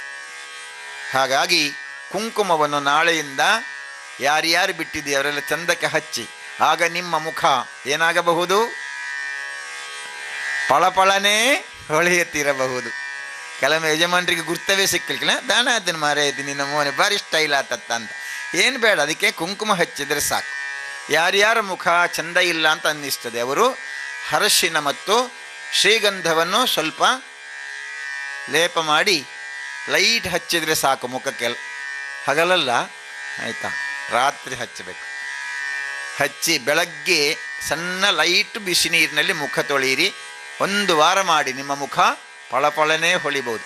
ಆ ಟಿ ವಿಯಲ್ಲೆಲ್ಲ ಬರ್ತದಲ್ಲ, ಇದನ್ನು ಹಚ್ಚಿ ಅಂತ ಅದೆಲ್ಲ ಮುಖಕ್ಕೆ ಹಚ್ಚಿದ್ದರಿಂದ ಮುಖ ಸಂಪೂರ್ಣವಾಗಿ ಚರ್ಮ ಹದಗೆಡ್ತದೆ. ಯಾಕೆ? ಅದೆಲ್ಲ ಕೆಮಿಕಲ್. ಅದು 1 ದಿವಸ ಹಚ್ಚದಿದ್ದರೆ ಮುಖವೇ ನೋಡಲಿಕ್ಕೆ ಆಗಲಿಕ್ಕಿಲ್ಲ. ಅದಕ್ಕೆ ಚಂದದ ಮುಖ ಇರಬೇಕಾದರೆ ಅದನ್ನು ಹಚ್ಚಬೇಡಿ. ಅದರ ಬದಲು ಅರಶಿನ, ಗಂಧ ಇದನ್ನು ಹಚ್ಚಿ. ಹಳೇ ಅಜ್ಜಿ ಇರ್ತಾರಲ್ಲ ಮನೆಯಲ್ಲಿ, 70, 80, 90 ವರ್ಷದ ಅಜ್ಜಿಯ ಮುಖ ನೋಡಿ, ಬೆಳ್ಳಗಿದ್ದರೆ ಸ್ವಲ್ಪ ಹೀಗೆ ಮುಟ್ಟಿದರೆ ಕೆಂಪಾಗಿ ಟೊಮೆಟೊದಾಗೆ ಆಗ್ತದೆ ಅಜ್ಜಿಯ ಮುಖ. ಹಾಗಾಗಲಿಕ್ಕೆ ಏನು ಕಾರಣ? ಅಜ್ಜಿ ಮುಖಕ್ಕೆ ಏನು ಹಚ್ಚಲಿಲ್ಲ? ಯಾವುದೇ ಕೆಮಿಕಲ್ ಇರುವಂತಹ ವಸ್ತುಗಳನ್ನು ಹಚ್ಚಲಿಲ್ಲ. ಅದಕ್ಕೆ ಅರಿಶಿನ ಮಿಶ್ರಣವಾಗಿರುವಂತಹ ಕುಂಕುಮವನ್ನು ಚಂದ ಉಪಯೋಗ ಮಾಡಿ. ಇನ್ನು ಗಂಧ, ಯಾರ್ಯಾರಿಗೆ ಶರೀರ ಉಷ್ಣ ಇದೆ ಅಂತ ಆಗ್ತದೆ, ಉಷ್ಣ ಆದಾಗ ನಿಮಗೆ ಗೊತ್ತಾಗುತ್ತಲ್ಲ ಏನೇನು ಸಮಸ್ಯೆ ಅಂತ, ನಾನು ಹೇಳಲಿಕ್ಕೆ ಹೋಗಲ್ಲ, ಅದರಲ್ಲಿ ವಿಶೇಷ ತಾಯಂದರಿಗೆ ಹೆಚ್ಚಿರುತ್ತೆ. ಯಾರ್ಯಾರಿಗೆ ಆ ಥರ ಸಮಸ್ಯೆ ಆಗುತ್ತೆ, ಹೊಟ್ಟೆ ನೋವಿರ್ಬೋದು, ಬೇರೆ ಬೇರೆ ಸಮಸ್ಯೆಗಳಿರ್ಬೋದು, ಅವರು ಬೇರೇನು ಮಾಡೋದು ಬೇಡ, ಗಂಧದ ನೀರನ್ನು ಹೊಟ್ಟೆಗೆ ತಗೊಂಡ್ರೆ ಸಾಕು. ಗಂಧವನ್ನು ಹರಿದು ತಗೊಂಡ್ರೆ ಸಾಕು. ಅದನ್ನು ಸ್ವಲ್ಪ ಎಳನೀರಿನಲ್ಲಿ ಮಿಶ್ರಣ ಮಾಡಿ ತಗೊಂಡ್ರೆ ಇನ್ನೂ ಒಳ್ಳೆಯದು. ಕೆಂಪು ಬೀಳುವುದಂತೆಲ್ಲ ಉಂಟಲ್ಲ, ಮೈಯಲ್ಲೆಲ್ಲ ಕೆಂಪು ಕೆಂಪಾಗುತ್ತಲ್ಲ, ದಡಿಕೆ ಬರುವುದು, ಅದಕ್ಕೆಲ್ಲ ಸಾಕದು. ಗಂಧವನ್ನು ಎಳನೀರಿನ ಜೊತೆಯಲ್ಲಿ ತಗೊಂಡ್ರೆ ಸಾಕು. ಇದೆಲ್ಲವೂ ಮದ್ದು. ಇದನ್ನೆಲ್ಲ ನಾವು ದೇವರಿಗೆ ಸಮರ್ಪಣೆ ಮಾಡ್ತೇವೆ. ಹಾಗಾಗಿ ಕುಂಕುಮ ಮತ್ತು ಗಂಧ, ತುಳಸಿ ಮತ್ತು ಹೂ ಇಷ್ಟು ಹೇಳಿದ್ದೇನೆ. ಇನ್ನು ಬಾಕಿ ಆಗಿರುವುದು ಅಕ್ಷತೆ. ಅಕ್ಷತೆಯನ್ನು ಮಾಡುವುದು ಅಕ್ಕಿ ಕಾಳಿನಿಂದ. ಅಕ್ಷತೆ ಅಂದರೆ ಪೂರ್ಣ ಅಂತ ಅರ್ಥ. ಅಕ್ಷತೆ ಅಂದರೆ ಏನರ್ಥ? ಪೂರ್ಣ. ಅಕ್ಷರ ಅಂದರೆ ಏನರ್ಥ? ಪಾಠ ಮಾಡುವಾಗ ಟೀಚರ್ ಎಲ್ಲಿಲ್ವಂತಲ್ಲ. ಅಕ್ಷರ ಅಂದ್ರೇನು? ನಾಶ ಇಲ್ಲದೆ ಇರುವುದೆಲ್ಲವೂ ಅಕ್ಷರ. ಯಾವುದಕ್ಕೆ ನಾಶ ಇಲ್ಲ ಅದು ಅಕ್ಷರ. ಪೂರ್ಣವಾಗಿರುವುದೆಲ್ಲ ಅಕ್ಷತೆ. ಅಯೋಧ್ಯೆಯಿಂದ ಅಕ್ಷತೆ ಕಳಿಸಿದ್ದಾರಲ್ಲ ಅದು ಪೂರ್ಣ. ರಾಮ ಪೂರ್ಣ, ನಾನೂ ಪೂರ್ಣ. ನಾನು ರಾಮನಲ್ಲಿ ಲೀನ ಆಗಬೇಕು, ಅದರ ವಿಷಯ. ಹಾಗಾಗಿ ಅಲ್ಲಿರುವ ರಾಮ ಅಕ್ಷತೆಯನ್ನು ಕಳಿಸಿಕೊಟ್ಟಿದ್ದಾನೆ ನಮಗೆ. ರಾಮನ ಅಕ್ಷತೆ ನಮ್ಮ ಮನೆಗೆ ಬಂದಿದೆ ಅಂದರೆ ನಾನು ಮತ್ತು ರಾಮ ಒಂದೇ ಎಂಬ ಭಾವ. ಮುಸಲ್ಮಾನರ ಮನೆಯಲ್ಲೆಲ್ಲ ತಗೊಳ್ತಾರ, ಕೆಲವು ಮನೆಯಲ್ಲಿ. ಕೆಲವು ಮುಸಲ್ಮಾನರು ತಗೊಂಡಿದ್ದಾರೆ ನಮ್ಮ ಮನೆಯಲ್ಲಿ ಇರಲಿ ಅಂತ, ಕೆಲವು ಮುಸಲ್ಮಾನರು ತಗೊಳ್ಳಿಲ್ಲ. ಅವರು ರಾಮ ಒಂದೆಯ ಅಲ್ಲ, ಅವರು ಒಂದಲ್ಲ. ಅಯೋಧ್ಯೆಯ ರಾಮ ಮತ್ತು ನಾನು ಒಂದು. ಯಾವುದರಲ್ಲಿ ಒಂದಾಗಿರುವುದು? ಅಕ್ಷತೆಯಿಂದ. ಗೊತ್ತಾಯ್ತಾ? ಅದು ಪೂರ್ಣ. ಇದಂ ಪೂರ್ಣಮದ ಪೂರ್ಣಮಿದಂ ಪೂರ್ಣಾತ್ ಪೂರ್ಣಮುದಚ್ಯತೆ ಪೂರ್ಣಸ್ಯ ಪೂರ್ಣಮಾದಾಯ ಪೂರ್ಣಮೇವಾವಶಿಷ್ಯತೆ. ಸೊನ್ನೆಯಿಂದ ಸೊನ್ನೆಯನ್ನು ಕೂಡಿಸಿದರೆ ಏನು ಉತ್ತರ ಸಿಗ್ತದೆ? ನಿಮ್ಮಲ್ಲಿ ಇದು ಪಾಠ ಆಗಲಿಲ್ವಾ? ಸೊನ್ನೆಗೆ ಸೊನ್ನೆ ಕೂಡಿಸಿದರೆ ಏನು ಉತ್ತರ? ಸೊನ್ನೆ. ಸೊನ್ನೆಯಿಂದ ಸೊನ್ನೆಯನ್ನು ಕಳೆದರೆ ಏನು ಉತ್ತರ? ಸೊನ್ನೆ. ಅಂದರೆ ನಾವು ಶೂನ್ಯ. ಶೂನ್ಯದಿಂದ ಬಂದಿದ್ದೇವೆ. ಎಲ್ಲಿಂದ ಬಂದದ್ದು ಗೊತ್ತುಂಟಾ? ಮನೆಯಿಂದ ಬಂದದ್ದಲ್ಲ. ನೀವು ಹುಟ್ಟುವಾಗ ಎಲ್ಲಿಂದ ಬಂದಿದ್ದು ಗೊತ್ತಿಲ್ಲಲ್ಲ. ಎಲ್ಲಿಂದ ನಾವು ಬಂದಿದ್ದೇವೆ ಗೊತ್ತಿಲ್ಲ. ಮುಂದೆ ಆಮೇಲೆ ನಾವು ಒಂದು ದಿವಸ ಇಲ್ಲಿಂದ ಬಿಟ್ಟು ಹೋಗ್ಲಿಕ್ಕುಂಟು. ಎಲ್ಲರನ್ನು ಬಿಟ್ಟು ಎಲ್ಲರೂ ಹೋಗ್ತಾರೆ. ನಾನು ಹೋಗ್ಲಿಕ್ಕೊಂಡು, ನೀವು ಹೋಗ್ಲಿಕ್ಕುಂಟು ಒಂದು ದಿವಸ ಅಲ್ವಾ? ಎಲ್ಲಿ ಹೋಗ್ತೇವೆ? ಕೆಲವರು ಹೇಳ್ತಾರೆ ಸ್ವರ್ಗಗೂ ಅಂತ. ನಮ್ಮ ಮನೆ ಹತ್ರ ಒಂದು ಸ್ವರ್ಗ ಉಂಟು, ಅಲ್ಲಿಗೆ ನಾನು ಯಾವಾಗಲೂ ಹೋಗ್ತಿರ್ತೇನೆ. ಆ ಸ್ವರ್ಗಕ್ಕೆ ಹೋಗ್ಲಿಕ್ಕಾಗಲ್ಲ. ಇನ್ನೊಂದು ಸ್ವರ್ಗ, ಅದನ್ನು ಯಾರೂ ಕಾಣಲಿಲ್ಲ. ಸ್ವರ್ಗಕ್ಕೆ ಹೋಗಿ ಬಂದವರು ಯಾರಾದ್ರು ಇದ್ದಾರಾ? ನಾನು ಅಲ್ಪರ್ತು ಬತ್ತೇನೆ, ಭಾರಿ ಎಡ್ಡುಂಟು ಅಂತ ಹೇಳ್ತೇವೆ ನಾವಷ್ಟೇ. ಹಾಗಾಗಿ ಎಲ್ಲಿಂದ ಬಂದಿದ್ದೇವೆ ಗೊತ್ತಿಲ್ಲ, ಎಲ್ಲಿಗೆ ಹೋಗ್ತಾ ಇದ್ದೇವೆ ಅಂತ ಗೊತ್ತಿಲ್ಲ. ಈ ಮಧ್ಯದಲ್ಲಿರುವಂತಹ ನಮ್ಮ ಜೀವನವೂ ಕೂಡ ಅದು ಶೂನ್ಯವಾಗಿಯೇ ಇರುವಂಥದ್ದು. ಹಾಗಾಗಿ ಶೂನ್ಯವಾಗಿರುವಂತಹ ನಾನು, ಕಾಣದೇ ಇರುವಂತಹ ಶೂನ್ಯವಾಗಿರುವ ನಿನ್ನನ್ನು ಅರ್ಚನೆ ಮಾಡಲಿಕ್ಕೆ ಉಪಯೋಗ ಮಾಡುವಂಥದ್ದು ಯಾವುದು? ಅಕ್ಷತೆ. ಗೊತ್ತಾಯ್ತಲ್ಲ? ಅದನ್ನು ಕೈಯಲ್ಲಿದ್ದು ಸಂಕಲ್ಪ ಮಾಡ್ತೇವೆ. ಏನು ಮಾಡ್ತೇವೆ? ಸಂಕಲ್ಪ ಮಾಡುವಾಗ ಇಲ್ಲಿ ಕೈಯಲ್ಲಿ ಹೂ ಇಡಬೇಕು, ಅಕ್ಷತೆ ಇಡಬೇಕು, ತುಳಸಿ ಇಡಬೇಕು, ಮತ್ತು ಅದಕ್ಕೆ ಕೈ ಮುಚ್ಚಬೇಕು. ಆಮೇಲೆ ಹೀಗೆ ಇಟ್ಕೊಳ್ಳಿ. ಹೆಬ್ಬೆರಳು, ಎಡ ಕೈಯ ಹೆಬ್ಬೆರಳು, ಎಡದ ಕೈ ಹೀಗೆ ಇಟ್ಕೊಳ್ಬೇಕು. ಎಡದ ಕೈಯ ಹೆಬ್ಬೆರಳು ಸಿಕ್ತಾ ಎಲ್ಲರಿಗೆ? ಎಡದ ಕೈ ಹೆಬ್ಬೆರಳು ಎಲ್ಲ ಜೋಡಿಸಿ, ಈ 4 ಬೆರಳು. ಎಡದ ಕೈಯ ಹೆಬ್ಬೆರಳಿನ ಮೇಲೆ ಬಲದ ಕೈಯ ತೋರ್ಬೆರಳು. ಇದನ್ನ ಹೀಗೆ ಇಟ್ಕೊಳ್ಳಿ. ಇಟ್ಕೊಂಡ್ರ? ಎಡದ ಕೈಯ ಹೆಬ್ಬೆರಳಿನ ಮೇಲೆ ಬಲದ ಕೈಯ ತೋರ್ಬೆರಳು. ಪಕ್ಕದವರನ್ನು ನೋಡಬೇಡಿ ಆಯಿತಾ? ಅವರು ತಪ್ಪು ಮಾಡಿದರೆ ನಿಮ್ಮದು ತಪ್ಪಾಗ್ತದೆ. ಅದಕ್ಕೆ ಎಡದ ಕೈಯ ಹೆಬ್ಬೆರಳಿನ ಮೇಲೆ ಬಲದ ಕೈಯ ತೋರ್ಬೆರಳು, ಅದನ್ನು ಇಟ್ಕೊಳ್ಳಿ. ನೋಡಿ, ಇದು 4 ಬೆರಳು ಸೇರಿದೆ. ಆಗಿದೆ ನಿಮ್ಮದು ಹೀಗೆ. ಇದಕ್ಕೆ ಚಕ್ರ ಮುದ್ರೆ ಅಂತ ಹೇಳ್ತಾರೆ. ಎಂಥ ಮುದ್ರೆ? ಗಟ್ಟಿ ಹೇಳಿ. ಚಕ್ರ ಮುದ್ರೆ. ಈ ಚಕ್ರ ಮುದ್ರೆ ಒಳಗಡೆ ಹೂ ಇದೆ, ತುಳಸಿ ಇದೆ, ಅಕ್ಷತೆ ಇದೆ, ನೀರಿದೆ. ಇದನ್ನು ಸಂಕಲ್ಪ ಮಾಡುವಾಗ ಬಲದ ಮಂಡಿಯಲ್ಲಿ ಇಟ್ಟುಕೊಳ್ಬೇಕು. ಇಟ್ಟುಕೊಳ್ಳಿ. ಊಟ ಮಾಡುವ ಕೈಯ ಭಾಗ, ಊಟ ಮಾಡುವ ಕೈ ಇರುವ ಭಾಗ ಬಲ ಮಂಡಿ ಅಂದರೆ ಬಲದ ಮಂಡಿಯ ಮೇಲೆ. ಆಯ್ತಾ? ಇಟ್ಟಿದ್ದೇವಲ್ಲ? ಸರಿ. ಇದು ಎಂಥ ಮುದ್ರೆ? ಚಕ್ರ ಮುದ್ರೆ. ಇದರ ಒಳಗಡೆ ತೆಗಿರಿ, ಕೈ ತೆಗಿರಿ. ಇದರ ಒಳಗಡೆ ಅಕ್ಷತೆ ಇದೆ. ಈಗ ನೀವು ಪ್ರಾರ್ಥನೆ ಮಾಡುವ ಸಮಯ, ಪ್ರಾರ್ಥನೆ ಮಾಡುವಾಗ ನೀವೇನು ಪ್ರಾರ್ಥನೆ ಮಾಡಬೇಕು ಇವತ್ತಿನಿಂದ ಅಂತ ಹೇಳಿದರೆ, ಮನೆಯಲ್ಲಿರುವ ಅತ್ತೆಯ ಕಷ್ಟ, ಮನೆಯಲ್ಲಿರುವ ಮಾವನ ಕಷ್ಟ, ಮನೆಯಲ್ಲಿರುವ ಗಂಡನ ಕಷ್ಟ, ಮನೆಯಲ್ಲಿರುವ ಮಕ್ಕಳ ಕಷ್ಟ, ಮನೆಯಲ್ಲಿರುವ ನಾದಿನಿಯ ಕಷ್ಟ, ಮನೆಯಲ್ಲಿರುವ ಎಲ್ಲರ ಕಷ್ಟವನ್ನು ನನಗೆ ಕೊಡು. ಯಾರಿಗೆ ಕೊಡು? ನನಗೆ ಕೊಡು. ಕೇಳ್ಬೋದಾ? ನೆಗಾಡ್ತಾರೆ ಅಂದರೆ ಏನು? ನನಗೆ ಹೇಳಲಿಕ್ಕಿಲ್ಲ. ಅತ್ತೆಯದ್ದ ಬೇಡವೇ ಬೇಡ, ಮಾವನದ್ದೇ ಆದರೂ ತೊಂದರೆ ಇಲ್ಲ, ಅತ್ತೆಯದ್ದು ಬೇಡ ಅಂತ ಗರಿಷ್ಠ ಜನ ಇರ್ತಾರೆ. ಕೆಲವರು ಜನ ಹೇಳ್ಬೋದು ತೊಂದರೆ ಇಪ್ಪಡು ಅಂತ. ಈಗ ಒಂದು ವಿಷಯ, ನಮ್ಮ ಮನೆಯಲ್ಲಿರುವ ಅತ್ತೆ ಮತ್ತು ಮಾವನಿಗೆ ನಾನು ಅತ್ತೆಯ ಕಷ್ಟ ಮಾವನ ಕಷ್ಟವನ್ನೆಲ್ಲ ತಗೊಳ್ತೇನೆ ಅಂತ ಗೊತ್ತಾದರೆ ಅತ್ತೆ ಮಾವನಿಗೆ ನನ್ನ ಸೊಸೆ ನಮ್ಮ ಕಷ್ಟವನ್ನೆಲ್ಲ ತಗೊಳ್ತಾಳೆ ಅಂತ ಗೊತ್ತಾದರೆ ನಿಮ್ಮನ್ನವರು ಎಂದಾದರೂ ಬಿಟ್ಟು ಹಾಕ್ಯಾರ? ನೀವು ತಾಯಿ ಮನೆಗೆ ಹೊರಡುವಾಗ ಅವರೇನು ಹೇಳಿಯಾರು? ಪೌಡ್ಚಿ ಮಗ ಅಂತ ಹೇಳಿಯಾರು, ಹೇಳಲಿಕ್ಕಿಲ್ವಾ? ಒಂದು ವೇಳೆ ಪೂರ ಆರೋಗ್ಯ ಉಪ್ಪಾಡು, ಬಂಗಪೂರ ಆರೋಗ್ಯ ಉಪ್ಪಾಡು ಎಂಕಳ ಕಂಡನಿ ಸುಕಟ್ಟಿತ್ತಂದ್ರೆ ಯಾವ ಅಂತ ಗ್ರಹಿಸಿದರೆ ಯಾನು ಪೋದು ಬರ್ಪೆ ಮಾಮ ಅಂತ ಹೇಳುವಾಗ ಬೇಗ ಬೋಳ ಒಂದು 10 ದಿನ ಕರೆದಿವಲ್ಲ ಅಂತ ಹೇಳಿಯಾರ ಅವರು. ಅದಕ್ಕೆ ಅತ್ತೆ ಮಾವನ ಕಷ್ಟವನ್ನು ನಾವು ತಗೊಳ್ತೇವೆ ಅಂತ ಆದಾಗ ಆಗ ನಾವು ಮನೆಯವರಿಗೆ ಯೋಗ್ಯ ವ್ಯಕ್ತಿಯಾಗ್ತೇವೆ. ಆದರೆ ಒಂದಿದೆ, ಎಲ್ಲರ ಕಷ್ಟ ನಾನು ತಗೊಂಡು ಎಂತ ಮಾಡುವುದು, ಮಾತ್ರ ನಾನು ಬದುಕುವುದು ಹೇಗೆ ಅಂತ ಇರ್ಬೋದು ಅಲ್ವಾ? ಸರಿ ಅಲ್ವಾ? ನೀವು ಆಗ ನೆಗಾಡಿದ್ದು ಯಾಕೆ ಅಂತ ಈಗ ನನಗೆ ಗೊತ್ತಾಯಿತು.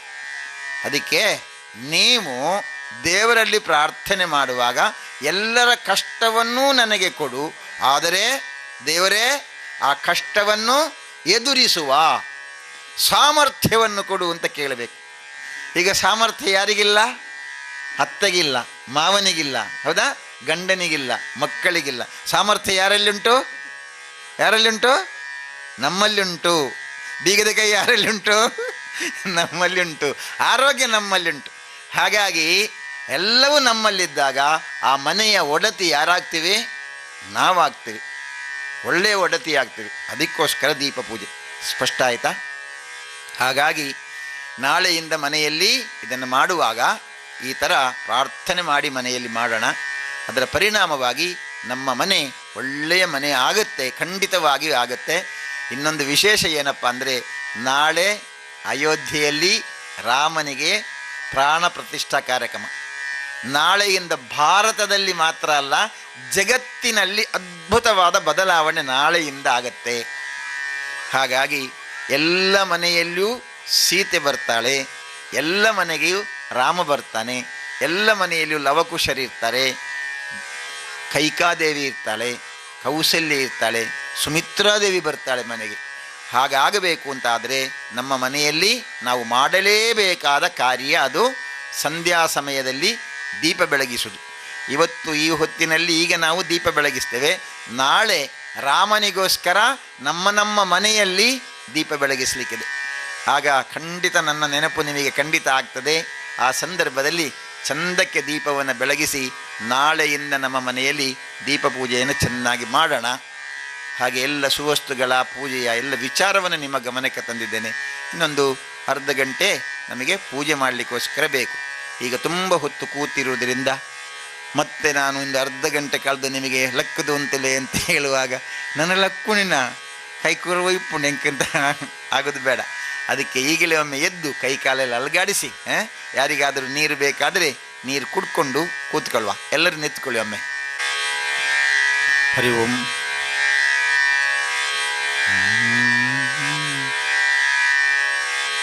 ಕಣ್ಣು ಮುಚ್ಚಿಕೊಳ್ಳಬೇಕು, ನಮಸ್ಕಾರ ಮಾಡಿರಬೇಕು. ಮೂಲತೋ ಬ್ರಹ್ಮರೂಪಾಯ ಮಧ್ಯತೋ ವಿಷ್ಣುರೂಪಿಣೇ ಅಗ್ರತಃ ರುದ್ರರೂಪಾಯ ದೀಪಜ್ಯೋತಿ ನಮೋಸ್ತುತೇ. ದೀಪಜ್ಯೋತಿ ಪರಂ ಜ್ಯೋತಿ ದೀಪಜ್ಯೋತಿ ಜನಾರ್ದನ ದೀಪೋ ಹರತು ಮೇ ಪಾಪಂ ಸಂಧ್ಯಾ ದೀಪ ನಮೋಸ್ತುತೇ. ಸಂಧ್ಯಾ ದೀಪ ನಮೋಸ್ತುತೇ. ಶುಭಂ ಕರೋತು ಕಲ್ಯಾಣಂ ಆರೋಗ್ಯಂ ಸುಖ ಸಂಪದಾ ದ್ವೇಷ ಬುದ್ಧಿ ವಿನಾಶಾಯ ದೀಪಜ್ಯೋತಿ ನಮೋಸ್ತುತೆ ದೀಪಜ್ಯೋತಿ ಪರಂ ಜ್ಯೋತಿ ದೀಪಜ್ಯೋತಿ ಜನಾರ್ದನ ದೀಪೋ ಹರತು ಮೇ ಪಾಪಂ ಸಂಧ್ಯಾದೀಪ ನಮೋಸ್ತುತೆ ಸಂಧ್ಯಾದೀಪ ನಮೋಸ್ತುತೆ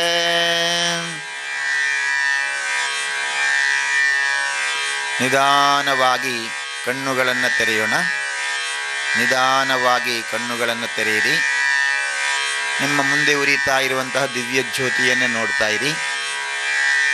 ಮುಂದೆ ಉರಿತಾ ಇರುವ ದಿವ್ಯ ಜ್ಯೋತಿಯನ್ನು ನೋಡಿ ಆ ಜ್ಯೋತಿಗೆ ನಮಸ್ಕಾರವನ್ನು ಮಾಡೋಣ. ಮೂಲತೋ ಬ್ರಹ್ಮರೂಪಾಯ ಮಧ್ಯತೋ ವಿಷ್ಣುರೂಪಿಣೆ ಅಗ್ರತಃ ರುದ್ರರೂಪಾಯ ದೀಪಜ್ಯೋತಿ ನಮೋಸ್ತುತೆ. ಕೈಯನ್ನು ಬಿಡಿ. ಎಡಕೈಯಲ್ಲಿ ಒಂದು ದಳ ತುಳಸಿ, ಒಂದು ಪೂರ್ಣ ಹೂ, ಒಂದು ಸ್ವಲ್ಪ ಅಕ್ಷತೆ ಅಷ್ಟನ್ನು ಕೈಯಲ್ಲಿ ಇಟ್ಕೊಳ್ಳಿ. ಮನೆಯಲ್ಲಿ ಆದರೆ ಅದಕ್ಕೆ ಒಂದು ಚಮಚ ನೀರು ಹಾಕಿಕೊಳ್ಬೇಕು. ಹೂ, ತುಳಸಿ, ಅಕ್ಷತೆಯನ್ನು ಕೈಯಲ್ಲಿ ಇಟ್ಕೊಳ್ಳಿ. ಆಗ ನಾವು ಅಭ್ಯಾಸ ಮಾಡಿರುವಂತಹ ಚಕ್ರ ಮುದ್ರೆ, ಎಡದ ಕೈಯ ಹೆಬ್ಬೆರಳಿನ ಮೇಲೆ ಬಲದ ಕೈಯ ತೋರ್ಬೆರಳು, 4 ಬೆರಳುಗಳು ಒಟ್ಟಿಗೆ, 4 ಬೆರಳುಗಳು ಒಟ್ಟಿಗೆ ದೀರ್ಘ ನಿಧಾನ ಉಸಿರಾಟದ ಕ್ರಿಯೆಯನ್ನು ಮಾಡ್ತಾ ಕೈಯನ್ನು ಮಂಡಿ ಮೇಲೆ ಇಟ್ಕೊಳ್ಳೋಣ. ಕೈಯನ್ನು ಮಂಡಿ ಮೇಲೆ ಇಟ್ಕೊಳ್ಳಿ. ದೀರ್ಘ ನಿಧಾನ ಉಸಿರಾಟದ ಕ್ರಿಯೆಯನ್ನು ಮಾಡಿ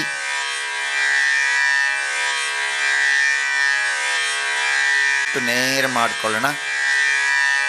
ಕಣ್ಣುಗಳು ಮುಚ್ಚಿಕೊಂಡಿದೆ. ದೀರ್ಘ ನಿಧಾನ ಉಸಿರಾಟದ ಕ್ರಿಯೆಯನ್ನು ಮಾಡಿ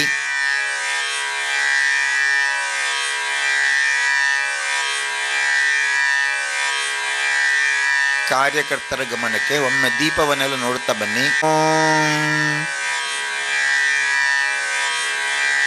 ಗುರುರ್ದೇವೋ ಮಹೇಶ್ವರಃ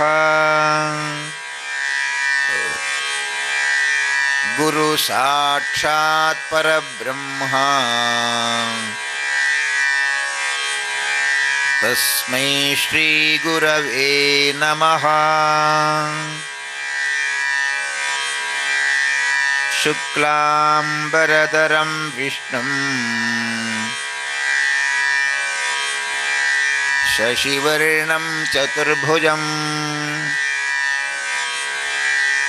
ಪ್ರಸನ್ನವದನಂ ಧ್ಯಾಯೇತ್ ಸರ್ವವಿಘ್ನೋಪಶಾಂತಯೇ. ಶುಕ್ಲಾಂಬರಧರಂ ವಿಷ್ಣುಂ ಶಶಿವರ್ಣಂ ಚತುರ್ಭುಜಂ ಪ್ರಸನ್ನವದನಂ ಧ್ಯಾಯೇತ್ ಸರ್ವವಿಘ್ನೋಪಶಾಂತಯೇ.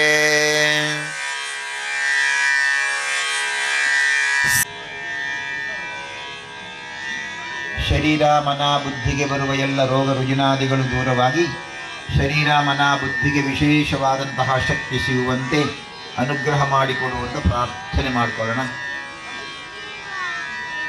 ವಿಶೇಷವಾದ ಸಂಕಲ್ಪಗಳೇನಾಗಿದ್ದರೂ ಈಗ ಸಂಕಲ್ಪ ಮಾಡಿಕೊಳ್ಳಿ. ನಿಧಾನವಾಗಿ ಕಣ್ಣುಗಳನ್ನು ತೆರೆಯೋಣ. ಕಣ್ಣುಗಳನ್ನು ತೆರೆಯಿರಿ. ಕೈಯನ್ನು ಮೇಲಕ್ಕೆತ್ತಿ ತಿರುಗಿಸಿಕೊಳ್ಳಿ. ಕೈಯನ್ನು ತಿರುಗಿಸಿ ಎಡಕೈಯ ಮೇಲೆ ಇರುವ ಹೂ ಈಗ ಬಲಕೈಯಲ್ಲಿ ಬಂದಿದೆ.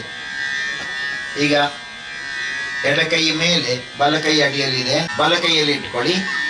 ಎಡಕೈಯನ್ನು ಅದರ ಅಡಿಯಲ್ಲಿ ಇಟ್ಕೊಳ್ಳಿ. ಇಟ್ಟಿಗೆಯ ಕೆಳಭಾಗದಲ್ಲಿ, ಅಂದರೆ ಅದರ ಪಾದ ಅಂತ ಅರ್ಥ, ಅಲ್ಲಿ ಅದನ್ನು ಸಮರ್ಪಣೆ ಮಾಡಿ. ಇಟ್ಟಿಗೆಯ ಕೆಳಭಾಗದಲ್ಲಿ ಸಮರ್ಪಣೆ ಮಾಡಿ. ಇಟ್ಟಿಗೆಯ ಕೆಳಭಾಗದಲ್ಲಿ ಸಮರ್ಪಣೆ ಅಂದ್ರೆ ಹಾಕುವುದು, ಅದಕ್ಕೆ ಸಮರ್ಪಣೆ ಮಾಡಿ. ಬೆರಳಿನಿಂದ, ಪವಿತ್ರ ಬೆರಳಂದ್ರೆ ಉಂಗುರ ಹಾಕುವ ಬೆರಳು, ಅದರಿಂದ ಕುಂಕುಮವನ್ನು ತಗೊಳ್ಳಿ. ಕುಂಕುಮವನ್ನು ಓಂ ಆದಿಶಕ್ತಿಯೈ ನಮಃ.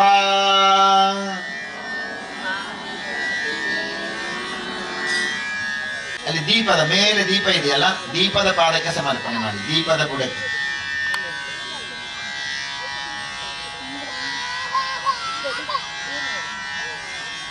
ಸಮರ್ಪಣೆ ಮಾಡುವ. ಓಂ ಪರಾಶಕ್ತಿಯೇ ನಮಃ. ನಮಃ ಅಂತ ಹೇಳುವಾಗ ಸಮರ್ಪಣೆ ಮಾಡಿ ಆಗಿಸಿ. ಅದಕ್ಕೆ ಹೂವನ್ನು ತಗೊಳ್ಳಿ. ಮತ್ತೆ ಸಮರ್ಪಣೆ ಮಾಡಿ. ಅದೇ ಬೆರಳಿನಿಂದ ಹಾಗೆ ತುಳಸಿ ತಗೊಳ್ಳಿ, ಒಂದು ದಳ ತುಳಸಿ ತಗೊಳ್ಳಿ, ಮೇಲ್ಮುಖ ಮಾಡಿ ಇಟ್ಕೊಳ್ಳಿ. ಓಂ ಕ್ರಿಯಾಶಕ್ತಿಯೈ ನಮಃ. ಸಮರ್ಪಣೆ ಮಾಡಿ. ಊದುಕಡ್ಡಿಯನ್ನು ಉರಿಸಿಕೊಳ್ಳಿ. ಊದುಕಡ್ಡಿ ಉರಿಸಿ ಆರತಿಯನ್ನು ಮಾಡಿ. ನಂದಿಸಿಮ್ಮ 3 ಬಾರಿ ಸುಗಂಧ ದ್ರವ್ಯಂ ಸಮರ್ಪಯಾಮಿ. ಸುಗಂಧ ಪೂರಿತವಾಗಿರುವಂತಹ ದ್ರವ್ಯವನ್ನು ಸಮರ್ಪಣೆ ಮಾಡ್ತಾ ಇದ್ದೇನೆ.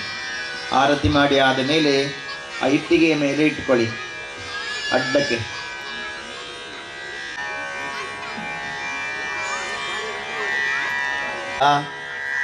ದೇವಿಯ ಸ್ಮರಣೆಯನ್ನ ಮಾಡುವ. ಜಪ ಅರ್ಚನೆ, ಜಪ ಮತ್ತು ಅರ್ಚನೆ ಅಂದ್ರೆ ನಾವು ದೇವರಿಗೆ ಸಮರ್ಪಣೆ ಮಾಡುದು. ಜಪ ಅಂದ್ರೆ ಜಪ ಮಾಡುವುದು. ಅದನ್ನ ಒಟ್ಟಿಗೆ ಮಾಡುವ. ಗಟ್ಟಿಯಾಗಿ ಹೇಳಬೇಕು. ಓಂ ಆದಿಶಕ್ತಿಯೈ ನಮಃ.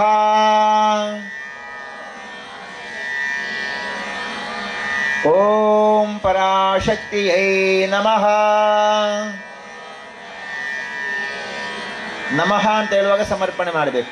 ಓಂ ಕ್ರಿಯಾಶಕ್ತಿಯೈ ನಮಃ. ಓಂ ಜ್ಞಾನಶಕ್ತಿಯೈ ನಮಃ.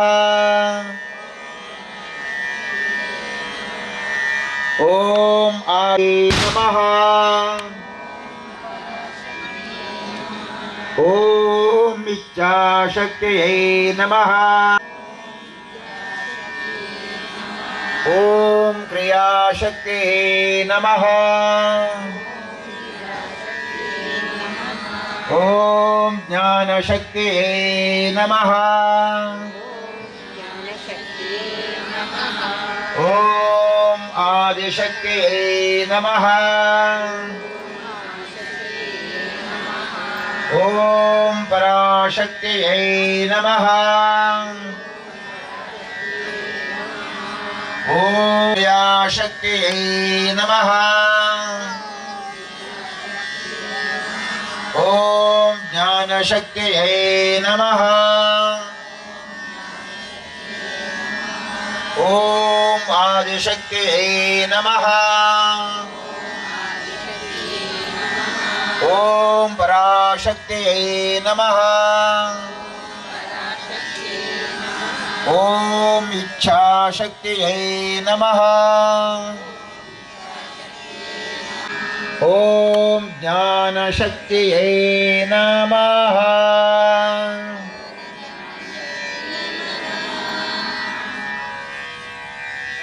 ಒಂದು ಹೂ, ಒಂದು ದಳ ತುಳಸಿ, ಮತ್ತೆ ಒಂದು ಹೂ ಇಟ್ಟುಕೊಂಡು 2 ಹೂ, 1 ದಳ ತುಳಸಿಯನ್ನು ಉಳಿಸಿ ಉಳಿದದೆಲ್ಲವನ್ನು ಅಲಂಕಾರ ಮಾಡಿ ದೇವರಿಗೆ. ಒಂದೊಂದು ಹೂ ಇದ್ದರೆ ಮೇಲೇನು ಇಟ್ಟುಕೊಳ್ಳಬಹುದು, ಇಟ್ಟಿಗೆಯ ಮೇಲೆಯೂ ಒಂದೊಂದು ಹೂವನ್ನು ಇಟ್ಟುಕೊಳ್ಳಬಹುದು, ಆ ಕಡೆ ಈ ಕಡೆ. ಒಮ್ಮೆ ಎಣ್ಣೆ ಎಲ್ಲ ಇದೆಯಾ ಅಂತ ನೋಡಿಕೊಳ್ಳಿ ಕಾರ್ಯಕರ್ತರು. ದೀಪದಲ್ಲಿ ಎಣ್ಣೆ ಇದೆಯಾ ಅಂತ ಒಮ್ಮೆ ನೋಡ್ಕೊಂಡು ಬನ್ನಿ. ಎಣ್ಣೆ ಇಲ್ಲದೆ ಹಾಕ್ತಾ ಬನ್ನಿ.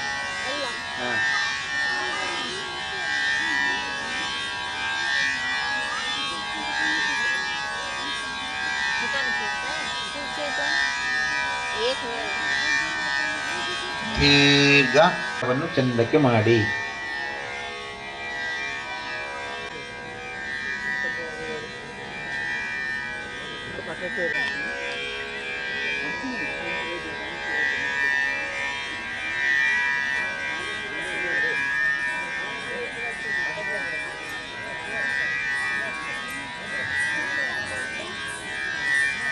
ಚಂದಕ್ಕೆ ಅಲಂಕಾರ ಮಾಡಿ. ನಮ್ಮ ದೇವರು ಚಂದ ಕಾಣಲಿ, ಅಮ್ಮ ಚಂದ ಕಾಣಲಿ, ಲಕ್ಷ್ಮಿಯಂತ ಕಂಗೊಳಿಸ್ತಿರ್ಬೇಕಮ್ಮ. ಈಗ ನಾವು ಅಮ್ಮನನ್ನ ನಾವು ಚಿನ್ಮುದ್ರೆಯನ್ನ ತೋರು ಬೆರಳು ಅದು ಎರಡನ್ನ ಜೋಡಿಸಬೇಕು. ಅದು ಉರುಟ ಆಗ್ತದೆ, ವೃತ್ತ ಆಗ್ತದೆ. ಆಮೇಲೆ ಮತ್ತೆ 3 ಬೆರಳು ಇದೆಯಲ್ಲ, ಚಿಕ್ಕ ಬೆರಳು, ಪವಿತ್ರ ಬೆರಳು, ಮಧ್ಯ ಬೆರಳು, ಆ 3 ಬೆರಳನ್ನ ಸೇರಿಸಿ ಒಟ್ಟಿಗೆ ಇಟ್ಕೊಳ್ಳಿ. ಮೇಲೆ ಮಂಡಿ ಮೇಲೆ ಇಟ್ಕೊಳ್ಳಿ, ಮಂಡಿಯ ಮೇಲೆ. ಈಗ 1 ಮಂಡಿ ಅಲ್ಲ, 2 ಮಂಡಿಯಲ್ಲಿ ಇಟ್ಕೊಳ್ಬೇಕು. ನೋಡ್ತಾ ಇರಿ, ದೀರ್ಘ ಉಸಿರಾಡಿಸಿ ದೀಪವನ್ನೇ ನೋಡ್ತಾ ಇರಿ.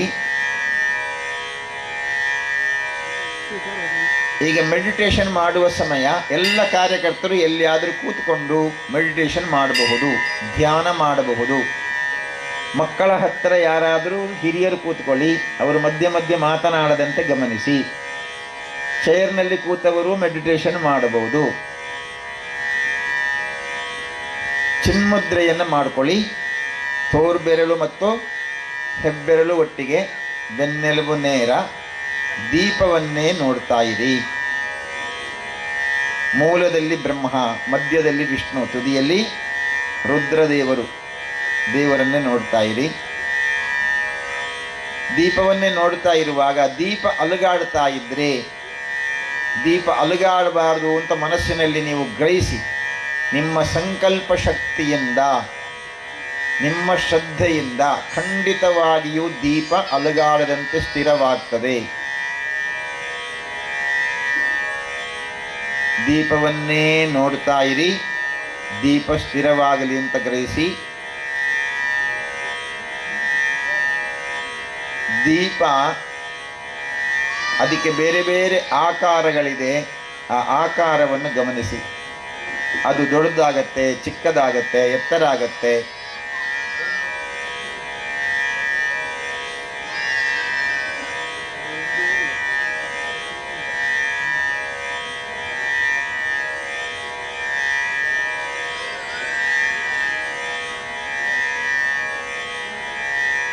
ದೀರ್ಘ ನಿಧಾನ ಉಸಿರಾಡಿಸ್ತಾ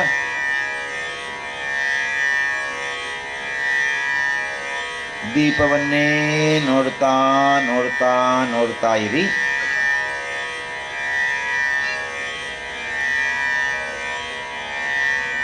ನಿಮ್ಮ ದೀಪವನ್ನು ನೋಡುವುದು, ನಿಮ್ಮದೇ ದೀಪವನ್ನು ನೋಡ್ತಾ ನೋಡ್ತಾ ನೋಡ್ತಾ ಇರಿ.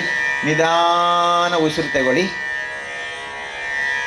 ಉಸಿರು ತಗೊಳ್ತಾ ಇರುವಾಗ ನಿಮ್ಮ ಶರೀರಕ್ಕೆ ಒಳ್ಳೆಯ ಶಕ್ತಿ ಶರೀರವನ್ನು ಪ್ರವೇಶ ಮಾಡ್ತಾ ಇದೆ ಎಂಬುದನ್ನು ಗ್ರಹಿಸ್ತಾ ಉಸಿರು ತಗೊಳ್ಳಿ. ನಿಮ್ಮ ಶರೀರದ ಒಳಗಡೆ ಯಾವುದಾದರೂ ಭಾಗದಲ್ಲಿ ನೋವಿದ್ದರೆ, ನಿರಂತರವಾಗಿ ತುಂಬ ವರ್ಷದಿಂದ ಯಾವುದಾದರೂ ನೋವು ಉಂಟು ಅಂತಾದರೆ, ಆ ನೋವು ಹೋಗಲಿ ಅಂತ ಗ್ರಹಿಸ್ತಾ ನಿಧಾನ ಉಸಿರನ್ನು ಬಿಡಿ. ನಿಧಾನಕ್ಕೆ ಉಸಿರನ್ನು ಬಿಡಿ.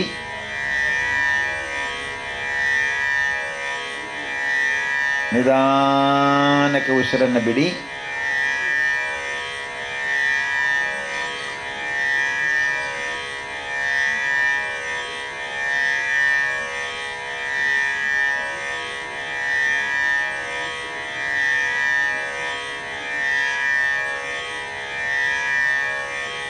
ಮತ್ತೆ ನಿಧಾನ ಉಸಿರು ತಗೊಳ್ಳಿ.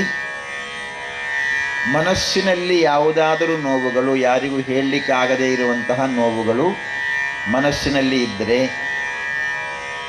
ಅದಕ್ಕೆ ಪರಿಹಾರವೇ ಇಲ್ಲ ಅಂತ ನಮ್ಮ ಮನಸ್ಸಿನಲ್ಲಿದ್ದರೆ, ಅಥವಾ ಇವತ್ತು ಪರಿಹಾರ ಆಗಬೇಕು ಅಂತ ಗ್ರಹಿಸಿ ಅಂತಹ ಯಾವುದೇ ಮನಸ್ಸಿನ ನೋವುಗಳಿದ್ದರೆ ಆ ನೋವುಗಳನ್ನು ಮನಸ್ಸಿನಲ್ಲಿ ಗ್ರಹಿಸ್ತಾ ನಿಧಾನಕ್ಕೆ ಉಸಿರನ್ನು ಬಿಡಿ. ಆ ನೋವುಗಳೆಲ್ಲ ಮುಂದೆ ಉರಿಯುವಂತಹ ದೀಪದಲ್ಲಿ ಕರಗಿ ಹೋಗಲಿ, ಸುಟ್ಟು ಹೋಗಲಿ, ಬೂದಿಯಾಗಲಿ, ಇಲ್ಲದೆಯೇ ಆಗಲಿ. ಖಂಡಿತವಾಗಿಯೂ ನಿಮ್ಮ ಮನಸ್ಸಿನ ವೇದನೆ ನಿವಾರಣೆಯಾಗ್ತದೆ. ಅದನ್ನು ಬಿಡಿ, ಮತ್ತೆ ಮನಸ್ಸಿನಲ್ಲಿ ಇಟ್ಟುಕೊಳ್ಬೇಡಿ, ಅದನ್ನು ಸಂಪೂರ್ಣವಾಗಿ ಬಿಡಿ. ಮತ್ತೆ ಉಸಿರನ್ನು ನಿಧಾನವಾಗಿ ತಗೊಳ್ಳಿ.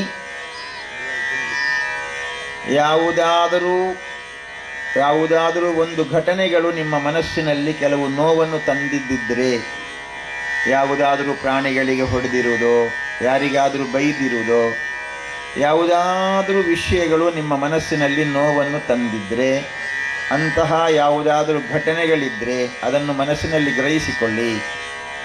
ಯಾವುದೋ ತಪ್ಪುಗಳು ನಮ್ಮಿಂದ ಸಂಭವಿಸಿದೆ, ಅದು ಮನಸ್ಸಿಗೆ ನೋವು ತರ್ತಾ ಇದೆ, ಅದನ್ನು ಗ್ರಹಿಸಿ ಇವತ್ತದನ್ನು ಬಿಡಿ.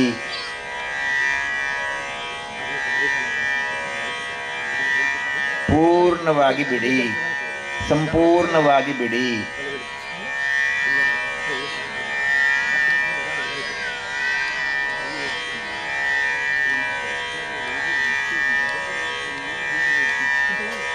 ನಿಧಾನಕ್ಕೆ ಕಣ್ಣುಗಳನ್ನು ಮುಚ್ಚಿಕೊಳ್ಳೋಣ. ನಿಧಾನ ಕಣ್ಣುಗಳನ್ನು ಮುಚ್ಚಿ ಬೆನ್ನೆಲುಬು ನೇರ ಮಾಡಿಕೊಳ್ಳೋಣ. ಚಿನ್ಮುದ್ರೆಯನ್ನು ಗಮನಿಸಿಕೊಳ್ಳೋಣ. ಭುಜವನ್ನು ಮತ್ತೆ ಸ್ವಲ್ಪ ಹಿಂದಕ್ಕೆ ತಗೊಂಡು ಮತ್ತೆ ಬೆನ್ನು ನೇರ ಮಾಡಿಕೊಳ್ಳೋಣ. ದೀರ್ಘ ಉಸಿರಾಡಿಸಿ. ನಿಮ್ಮ ಮುಖ ಪ್ರಸನ್ನವಾಗಿದೆ, ಆನಂದವಾಗಿದೆ.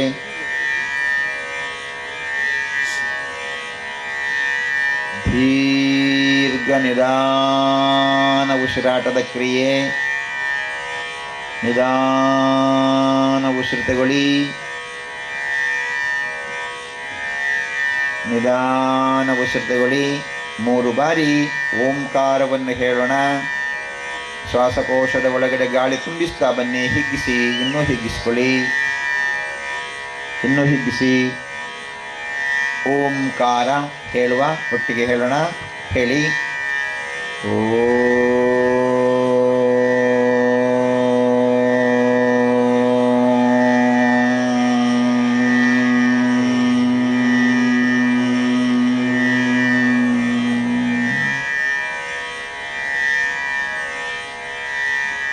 ಮತ್ತೆ ಉಸಿರು ತಗೊಳ್ಳಿ. ನಿಧಾನಕ್ಕೆ ಉಸಿರು ತಗೊಳ್ಳಿ. ನಿಧಾನ ಉಸಿರು ತಗೊಳ್ಳೋಣ. ಓಂಕಾರ ಹೇಳಿ. ಓ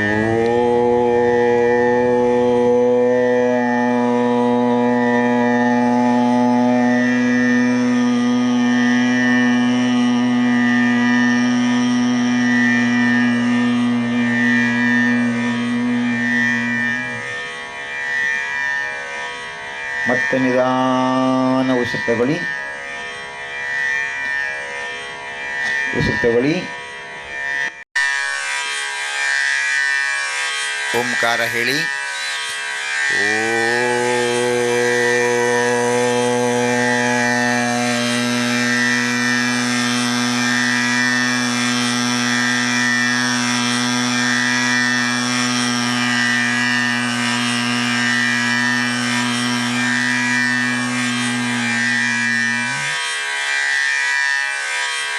ಓಂಕಾರದಲ್ಲಿ ಮನಸ್ಸು ಲೀನವಾಗಿರಲಿ.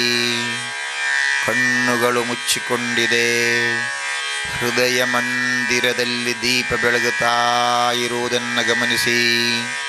ನಮ್ಮ ಹೃದಯ ಕಮಲವು ಬೆಳಗುತ್ತಾ ಇದೆ. ಹೃದಯ ಮಂದಿರದಲ್ಲಿ ರಾಮ ಸೀತೆಯರು, ಮಹಾವಿಷ್ಣು ಮತ್ತು ಲಕ್ಷ್ಮೀದೇವಿ ಹೃದಯ ಮಂದಿರದಲ್ಲಿ ವಾಸವಾಗಿದ್ದು ಎಲ್ಲ ಕಾರ್ಯವನ್ನು ನಿರಂತರವಾಗಿ ಮಾಡಿಸುತ್ತಾ ಇದ್ದಾರೆ. ಆ ಮಹಾತಾಯಿಯನ್ನ, ಮಹಾವಿಷ್ಣುವಿನನ್ನ ಮನಸ್ಸಿನಲ್ಲಿ ಸ್ಮರಣೆ ಮಾಡಿಕೊಳ್ಳೋಣ. ದೀರ್ಘ ಉಸಿರು ತಗೊಳ್ಳುತ್ತಾ ಓಂಕಾರ ವಿಚಾರವನ್ನೇ ಮನಸ್ಸಿನಲ್ಲಿ ಸ್ಮರಣೆ ಮಾಡಿಕೊಳ್ತಾ ಆಗ ನೋಡಿರುವಂತಹ ದೀಪ, ನಮ್ಮ ಮುಂದೆ ಇರುವ ದೀಪ ನಮ್ಮ ಹೃದಯದಲ್ಲಿ ಬೆಳಗುತ್ತಾ ಇದೆ.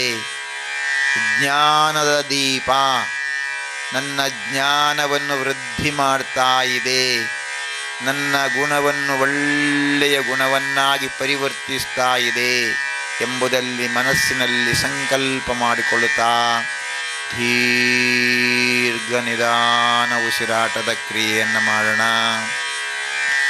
ಒಳಗೂ ಹೊರಗೂ ಹೋಗುತ್ತಾ ಇರುವಂತಹ ಮುಖ್ಯ ಪ್ರಾಣದೇವರು ಅರ್ಥಾತ್ ನಮ್ಮ ಉಸಿರು.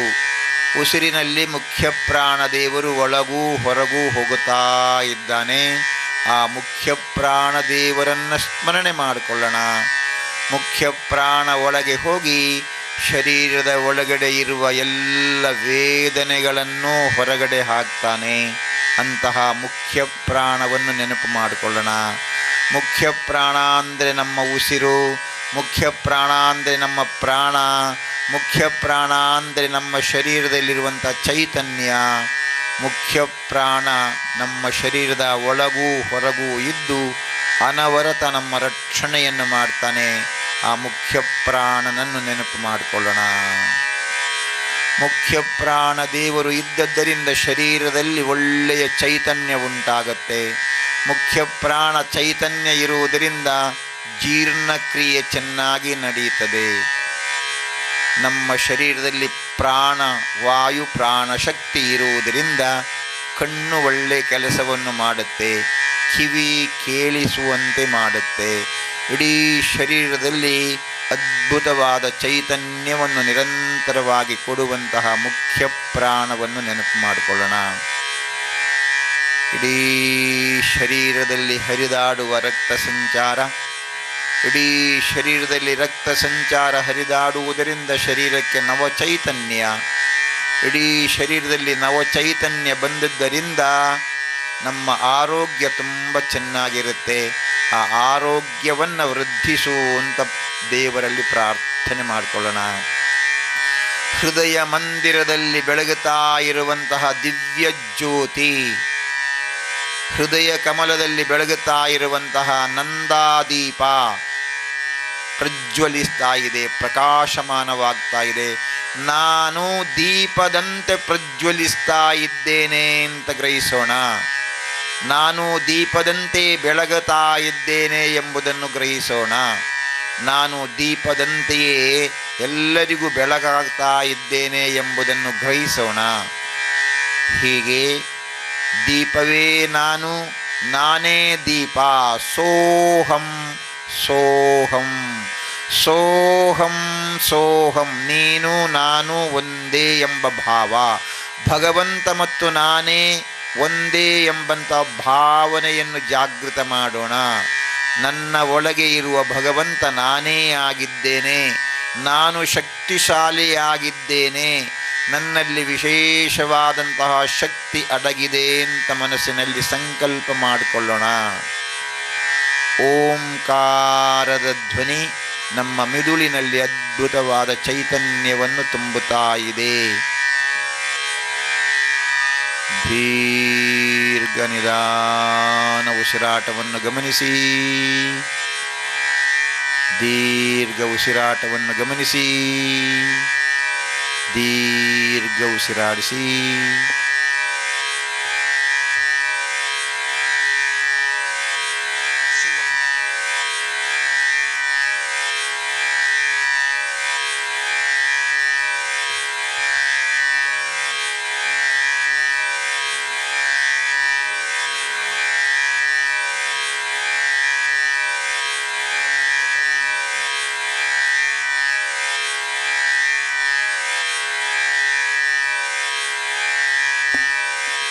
ದೇವಿ ಪ್ರಸನ್ನಳಾಗಿದ್ದಾಳೆ, ಪ್ರಸನ್ನವಾಗಿರುವಂಥ ಕಾಲ. ಆ ಮಹಾತಾಯಿಯ ಪ್ರಾರ್ಥನೆಯನ್ನು ಮಾಡೋಣ. 2 ಕರ್ಪೂರ ಇದೆ, ಅದನ್ನು ಒಂದು ಬದಿಯಲ್ಲಿ ಇಟ್ಕೊಳ್ಳಿ, ಇನ್ನೊಂದು ಬದಿಯಲ್ಲಿ ಹೂ ಅಕ್ಷತೆ ಎಲ್ಲವೂ ಇನ್ನೊಂದು ಬದಿಯಲ್ಲಿ. ಒಂದು ಬದಿಯಲ್ಲಿ ಕರ್ಪೂರ ಮಾತ್ರ ಇರಬೇಕು, ಇನ್ನೊಂದು ಬದಿಯಲ್ಲಿ ಹೂ, ಅಕ್ಷತೆ ಎಲ್ಲವೂ, ತುಳಸಿ ಎಲ್ಲವೂ ಇನ್ನೊಂದು ಬದಿಯಲ್ಲಿ.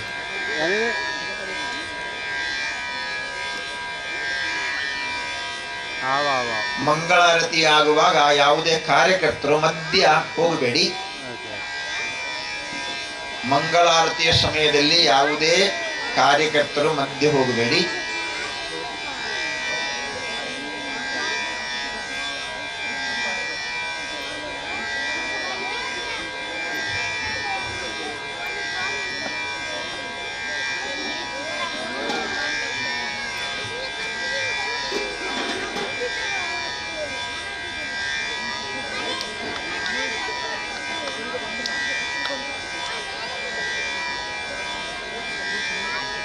ಓದುಗಡ್ಡಿಯಲ್ಲಿ ಉರಿಸಿ.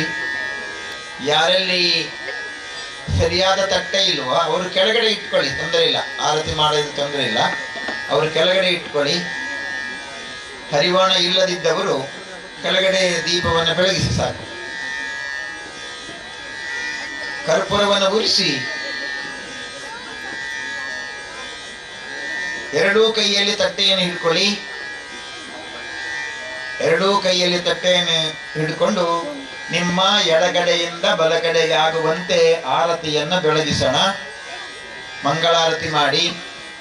ಓಂ ಮಂಗಲಂ ಭಗವಾನ್ ವಿಷ್ಣು ಮಂಗಲಂ ಮಧುಸೂದನ ಮಂಗಲಂ ಕಮಲಾಕಾಂತ ತ್ರೈಲೋಕ್ಯಂ ಮಂಗಲಂ ಕುರು ಮಂಗಲಂ ಚ ಸ್ವಯಂ ಜ್ಯೋತಿ ಮಂಗಲಂ ಚ ಮಹಾತ್ಮಳೆ ಮಂಗಲಂ ತ್ರಿಲೋಕಮಾತಾ ಮಹಾಲಕ್ಷ್ಮೀ ನಮೋಸ್ತುತೆ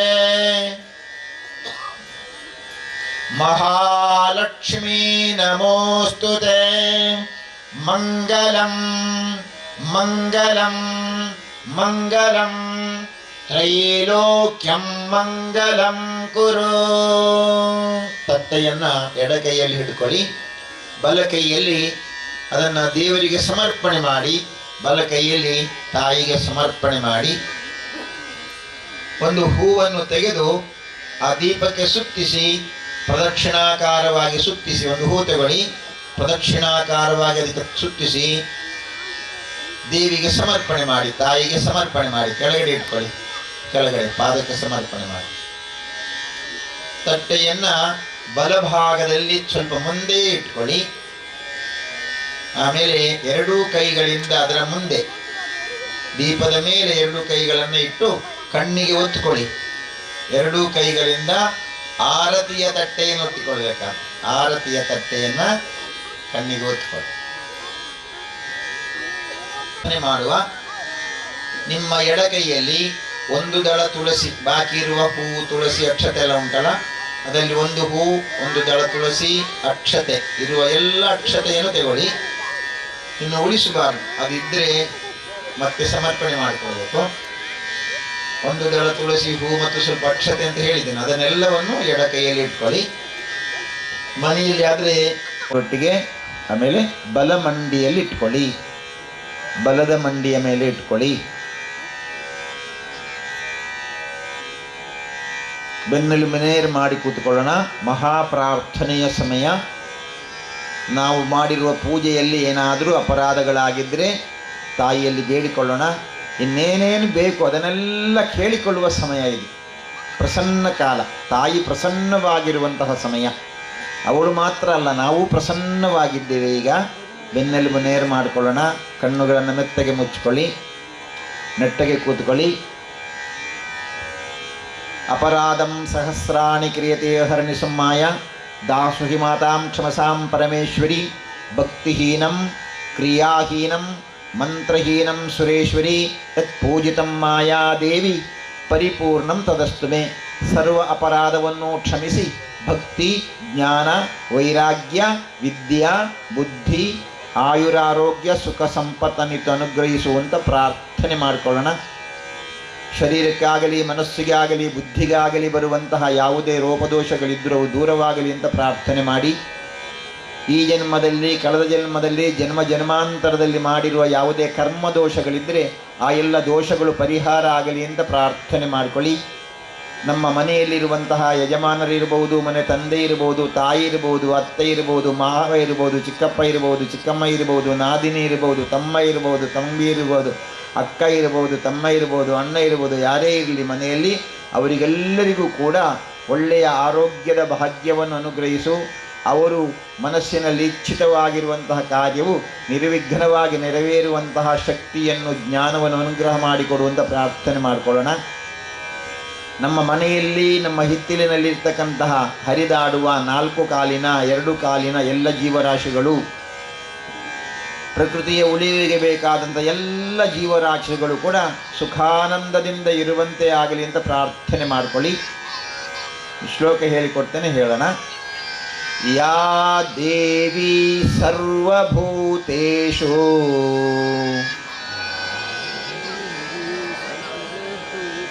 ಮಾತೃರೂಪೇಣ ಸಂಸ್ಥಿತಾಃ ನಮಸ್ತಸ್ಯೈ ನಮಸ್ತಸ್ಯೈ ನಮಸ್ತಸ್ಯೈ ನಮೋ ನಮಃ. ಯಾ ದೇವಿ ಸರ್ವಭೂತೇಷು ಜ್ಞಾನರೂಪೇಣ ಸಂಸ್ಥಿತಾಃ ನಮಸ್ತಸ್ಯೈ ನಮಸ್ತಸ್ಯೈ ನಮಸ್ತಸ್ಯೈ ನಮೋ ನಮಃ. ಸರ್ವಮಂಗಲಮಾಂಗಲ್ಯೇ ಶಿವೇ ಸರ್ವಾರ್ಥಸಾಧಿಕೆ ಶರಣ್ಯೇ ತ್ರ್ಯಂಬಕೆ ಗೌರಿ ನಾರಾಯಣೀ ನಮೋಸ್ತುತೇ. ನಾರಾಯಣೀ ನಮೋಸ್ತುತೇ. ನಾರಾಯಣೀ ನಮೋಸ್ತುತೇ.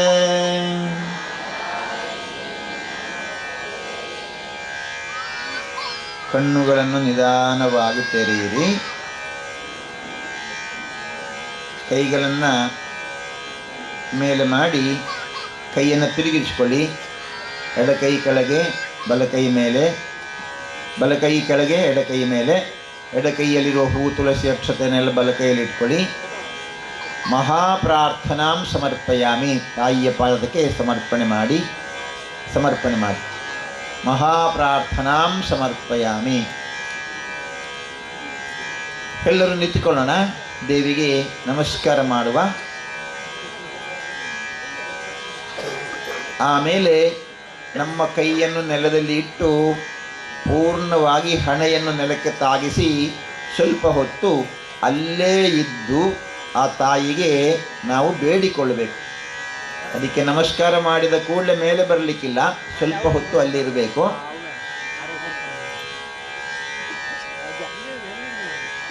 ನೀವು ನಿಂತಲ್ಲಿಯೇ ಬಲಭಾಗದಿಂದ ನಿಮ್ಮ ಹಿಂದಕ್ಕೆ ಬಲಕ್ಕೆ ಆಗಿ ಒಂದು ಪ್ರದಕ್ಷಿಣಾಕಾರವಾಗಿ ಪ್ರದಕ್ಷಿಣೆ ಬರಬೇಕು.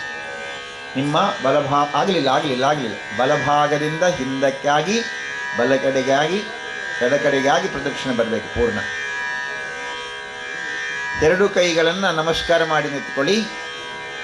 3 ಬಾರಿ ಪ್ರದಕ್ಷಿಣೆ ಬರೋಣ. ಪಾಪಾನಿ ಜನ್ಮಾಂತರ ಕೃತಾನಿ ಚ ತಾನಿ ತಾನಿ ವಿನಶ್ಯಂತಿ ಪ್ರದಕ್ಷಿಣಂ ಪದೇ ಪದೇ ಅನ್ಯತಾ ಶರಣಂ ನಾಸ್ತಿ ತ್ವಮೇವ ಶರಣಂ ಮಮ ತಸ್ಮಾದ್ ಕಾರುಣ್ಯ ಭಾವೇನ ರಕ್ಷ ರಕ್ಷ ಜಗದೀಶ್ವರ. ಪ್ರದಕ್ಷಿಣ ನಮಸ್ಕಾರಂ ಸಮರ್ಪಯಾಮಿ. ಕೈಯನ್ನು ನೆಲದಲ್ಲಿ ಇಟ್ಕೊಳ್ಳಿ, ಹಣೆಯನ್ನು ನೆಲಕ್ಕೆ ತಾಗಿಸಿ. ರಗ್ಗಿನಿಂದ ಹಿಂದೆ ಹೋಗಬೇಕು. ರಗ್ಗಿನಲ್ಲಿ ಕೈ ಇಟ್ಕೊಳ್ಳಿ, ತಲೆಯನ್ನು ನೆಲಕ್ಕೆ ತಾಗಿಸಿ ಅಲ್ಲೇ ಇರಬೇಕು. ಸ್ವಲ್ಪ ಹೊತ್ತು ಮೇಲೆ ಬರಬೇಡಿ, ಅಲ್ಲಿರಿ, ಸ್ವಲ್ಪ ಹೊತ್ತಿರಿ. ಹಣೆಯನ್ನು ನೆಲಕ್ಕೆ ತಾಗಿಸಿರಿ. ಮನೆಯಲ್ಲಿ ಸ್ವಲ್ಪ ಹೊತ್ತು ಹೀಗೆ ನಮಸ್ಕಾರ ಮಾಡಿ ಇರಬೇಕು. ಬೇಗ ಹೋಗಿ ಮೇಲೆ ಬರಲಿಕ್ಕಿಲ್ಲ, ಸ್ವಲ್ಪ ಹೊತ್ತು ಇರಬೇಕು. ಆನಂದವಾಗಿರಿ, ಖುಷಿಯಾಗಿರಿ, ಚಂದಕ್ಕೆ ಉಸಿರಾಡಿಸಿ. ಶರೀರ ಮನ ಬುದ್ಧಿಗೆ ಬರುವಂತಹ ಎಲ್ಲ ರೋಗ ರುಜಿನಾದಿಗಳು ದೂರವಾಗಿ ಜನ್ಮ ಜನ್ಮಾಂತರದಲ್ಲಿ ಮಾಡಿರುವ ಎಲ್ಲ ಕರ್ಮದೋಷಗಳು ನಿವಾರಣೆಯಾಗಿ ಶರೀರಕ್ಕೆ ಮನಸ್ಸಿಗೆ ಬುದ್ಧಿಗೆ ವಿಶೇಷವಾದ ಶಕ್ತಿಯನ್ನು ಅನುಗ್ರಹ ಮಾಡಿಕೊಡುವಂತ ಪ್ರಾರ್ಥನೆ ಮಾಡಿಕೊಳ್ಳೋಣ. ತಿಳಿದೋ ತಿಳಿಯದೆಯೋ ಅಪ್ಪ ಅಮ್ಮನಿಗೆ ಏನಾದರೂ ತಪ್ಪುಗಳನ್ನು ಮಾಡಿರಬಹುದು. ತಂದೆ ತಾಯಿಯರ ಸ್ಮರಣೆಯನ್ನು ಮಾಡಿಕೊಳ್ಳೋಣ. ಅಪ್ಪ ಅಮ್ಮ ಅಲ್ಲಿ ನಿಂತಿದ್ದಾರೆ ಅಂತ ಮನಸ್ಸಿನಲ್ಲಿ ಗ್ರಹಿಸಿಕೊಳ್ಳಿ. ತತ್ಪರಿಣಾಮವಾಗಿ ತಂದೆ ತಾಯಿಯರಲ್ಲಿ ಬೇಡಿಕೊಳ್ಳೋಣ. ಮಾಡಿರುವಂತಹ ಅಪರಾಧಿಗಳಿದ್ದರೆ ಖಂಡಿತ ಕ್ಷಮಿಸಮ್ಮ, ಕ್ಷಮಿಸಪ್ಪ ಅಂತ ಪ್ರಾರ್ಥನೆ ಮಾಡಿ, ನಾನು ಮಾಡುವ ಎಲ್ಲ ಕಾರ್ಯಗಳು ಸುಸೂತ್ರವಾಗಿ ನೆರವೇರುವಂತೆ ನಿನ್ನ ಅನುಗ್ರಹ ಇರಲಿ ಅಂತ ಪ್ರಾರ್ಥನೆ ಮಾಡಿ, ಮುಂದೆ ಇರುವಂತಹ ದಿವ್ಯ ಜ್ಯೋತಿಯನ್ನು, ಲಕ್ಷ್ಮಿಯನ್ನು, ಶಾರದೆಯನ್ನು, ದುರ್ಗೆಯನ್ನು ಪ್ರಾರ್ಥನೆ ಮಾಡಿಕೊಳ್ಳಿ. ಅನುಗ್ರಹಿಸುವಂತ ಪ್ರಾರ್ಥನೆ ಮಾಡಿ, ಇಚ್ಛಿತವಾದ ಕಾರ್ಯ ನಾವೇನು ಗ್ರಹಿಸಿದ್ದೇವೋ ಅದೆಲ್ಲ ಆಗುವಂತೆ ಆಗಲಿ ಅಂತ ಪ್ರಾರ್ಥನೆ ಮಾಡಿ, ನಮ್ಮ ಕುಲದೇವರನ್ನು, ಇಷ್ಟದೇವರನ್ನು, ಸ್ಥಳದಲ್ಲಿ ವಾಸವಾಗಿರುವಂತಹ ಶ್ರೀರಾಮಚಂದ್ರ ದೇವರನ್ನು ಪ್ರಾರ್ಥನೆ ಮಾಡಿಕೊಳ್ಳೋಣ. ನಾವು ಗ್ರಹಿಸಿರುವಂತಹ ಕಾರ್ಯವೆಲ್ಲ ನಿರ್ವಿಘ್ನವಾಗಿ ನೆರವೇರಲಿ ಅಂತ ಪ್ರಾರ್ಥನೆ ಮಾಡಿಕೊಳ್ಳಿ. ನಮಗೆ ಮಾತ್ರ ಅಲ್ಲ, ಯಾರ್ಯಾರು ನಮ್ಮ ಮನೆಯಲ್ಲಿದ್ದಾರೆ, ಯಾರ್ಯಾರು ಕಾರ್ಯಕ್ರಮದಲ್ಲಿದ್ದಾರೆ ಅವರಿಗೆಲ್ಲರಿಗೂ ಕೂಡ ಭಗವಂತ ಆಯುರ ಆರೋಗ್ಯ ಸುಖ ಸಂಪತ್ತನ್ನು ಅನುಗ್ರಹಿಸಲಿ ಅಂತ ಪ್ರಾರ್ಥನೆ ಮಾಡಿಕೊಳ್ಳಿ. ಸಮಯಕ್ಕೆ ಸರಿಯಾಗಿ ಮಳೆ, ಅದರಿಂದ ಬೆಳೆ, ಅದರಿಂದ ಎಲ್ಲವೂ ಒಳ್ಳೆಯದಾಗುವಂತೆ ಆಗಲಿ. ಒಳ್ಳೆಯದನ್ನೇ ನೋಡಲಿಕ್ಕೂ ಒಳ್ಳೆಯದನ್ನೇ ಕೇಳಲಿಕ್ಕೂ ಭಗವಂತ ಅನುಗ್ರಹಿಸಲಿ ಅಂತ ಪ್ರಾರ್ಥನೆ ಮಾಡಿಕೊಳ್ಳಿ. ಒಳ್ಳೆಯದು ನೋಡಿ ಒಳ್ಳೆಯದು ಕೇಳಿದಾಗ ಒಳ್ಳೆಯದನ್ನು ಮಾಡಲಿಕ್ಕಾಗ್ತದೆ. ಹಾಗಾಗಿ ಒಳ್ಳೆಯದನ್ನೇ ಮಾಡಿಸಮ್ಮ ಅಂತ ಪ್ರಾರ್ಥನೆ ಮಾಡಿಕೊಳ್ತಾ ನಿಧಾನಕ್ಕೆ ಮೇಲಕ್ಕೆ ಬನ್ನಿ. ಅಲ್ಲೇ ಕೂತ್ಕೊಳ್ಳೋಣ. ಕಾಲಿನ ಮೇಲೆ ಕೂತ್ಕೊಂಡ್ರೆ ಒಳ್ಳೆಯದು. ಕೈಯನ್ನು ಜೋಡಿಸಿಕೊಳ್ಳಿ. ಯಾರಿಗೆ ಅಲ್ಲೇ ಕೂತ್ಕೊಳ್ಳಿಕ್ಕೆ ಆಗುವುದಿಲ್ಲ ಅವರು ನಿಮಗೆ ಬೇಕಾದಾಗೆ ಕೂತ್ಕೊಳ್ಳಿ, ಇಲ್ಲದಿದ್ದರೆ ಕಾಲಿನ ಮೇಲೆ ಅಲ್ಲೇ ಕೂತ್ಕೊಳ್ಳಿ. ವಜ್ರಾಸನ ಅಂತ ಹೇಳಿ ಕೈಯನ್ನು ಜೋಡಿಸಿ ಇಟ್ಟುಕೊಳ್ಳುವುದು. ಕೈಯನ್ನು ಪೂರ್ಣ ಜೋಡಿಸಿ, ಹೆಬ್ಬೆರಳು ಸೇರಿರಬೇಕು ಅದಕ್ಕೆ. ಕೈಯನ್ನು ನೋಡಿ, ನಿಮ್ಮ ಕೈ ನಿಮಗೆ ಕಾಣಲಿ ಚಂದಕ್ಕೆ. ನೋಡ್ತಾ ಇದ್ದೀರಾ? ಶ್ಲೋಕ ಹೇಳಿಕೊಡ್ತೇನೆ, ಒಟ್ಟಿಗೆ ಹೇಳೋಣ. ಓಂ ಶ್ರದ್ಧಾಂ ಮೇಧಾಂ ಯಶಃ ಪ್ರಜ್ಞಾಂ ವಿದ್ಯಾಂ ಬುದ್ಧಿಂ ಶ್ರಿಯಂ ಬಲಂ ಆಯುಷ್ಯಂ ತೇಜಃ ಆರೋಗ್ಯಂ ದೇಹಿ ಮೇ ಜಗದೀಶ್ವರ. ಎರಡೂ ಕೈಗಳನ್ನ ಜೋಡಿಸಿ ನಮಸ್ಕಾರ ಮಾಡಿ, ಕೈ ಬಿಡಿ, ಆರಾಮ ಕೂತ್ಕೊಳ್ಳಿ. ನಿಮಗೆ ಬೇಕಾದಾಗ ಕೂತ್ಕೊಳ್ಳಿ. ಅಲ್ಲಿಂದ ಒಂದು ಹೂವನ್ನು ತೆಗೆದು ಮುಡಿದುಕೊಳ್ಳಿ. ಪೂಜೆ ಮುಕ್ತಾಯ ಆಯಿತು. ಪ್ರಸಾದ ಸ್ವೀಕಾರ. ಹೂವನ್ನು ತೆಗೆದು ಮುಡಿದುಕೊಳ್ಳಿ.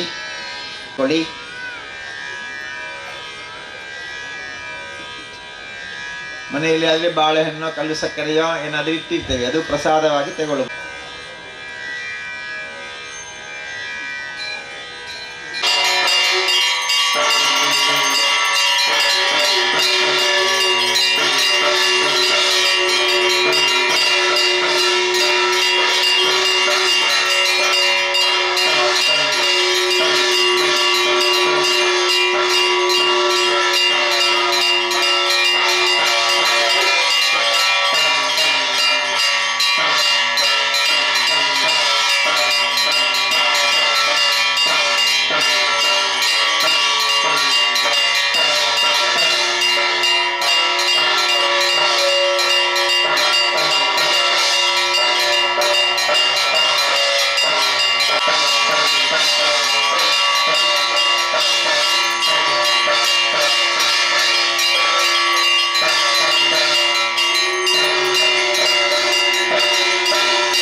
ಮಾಧವ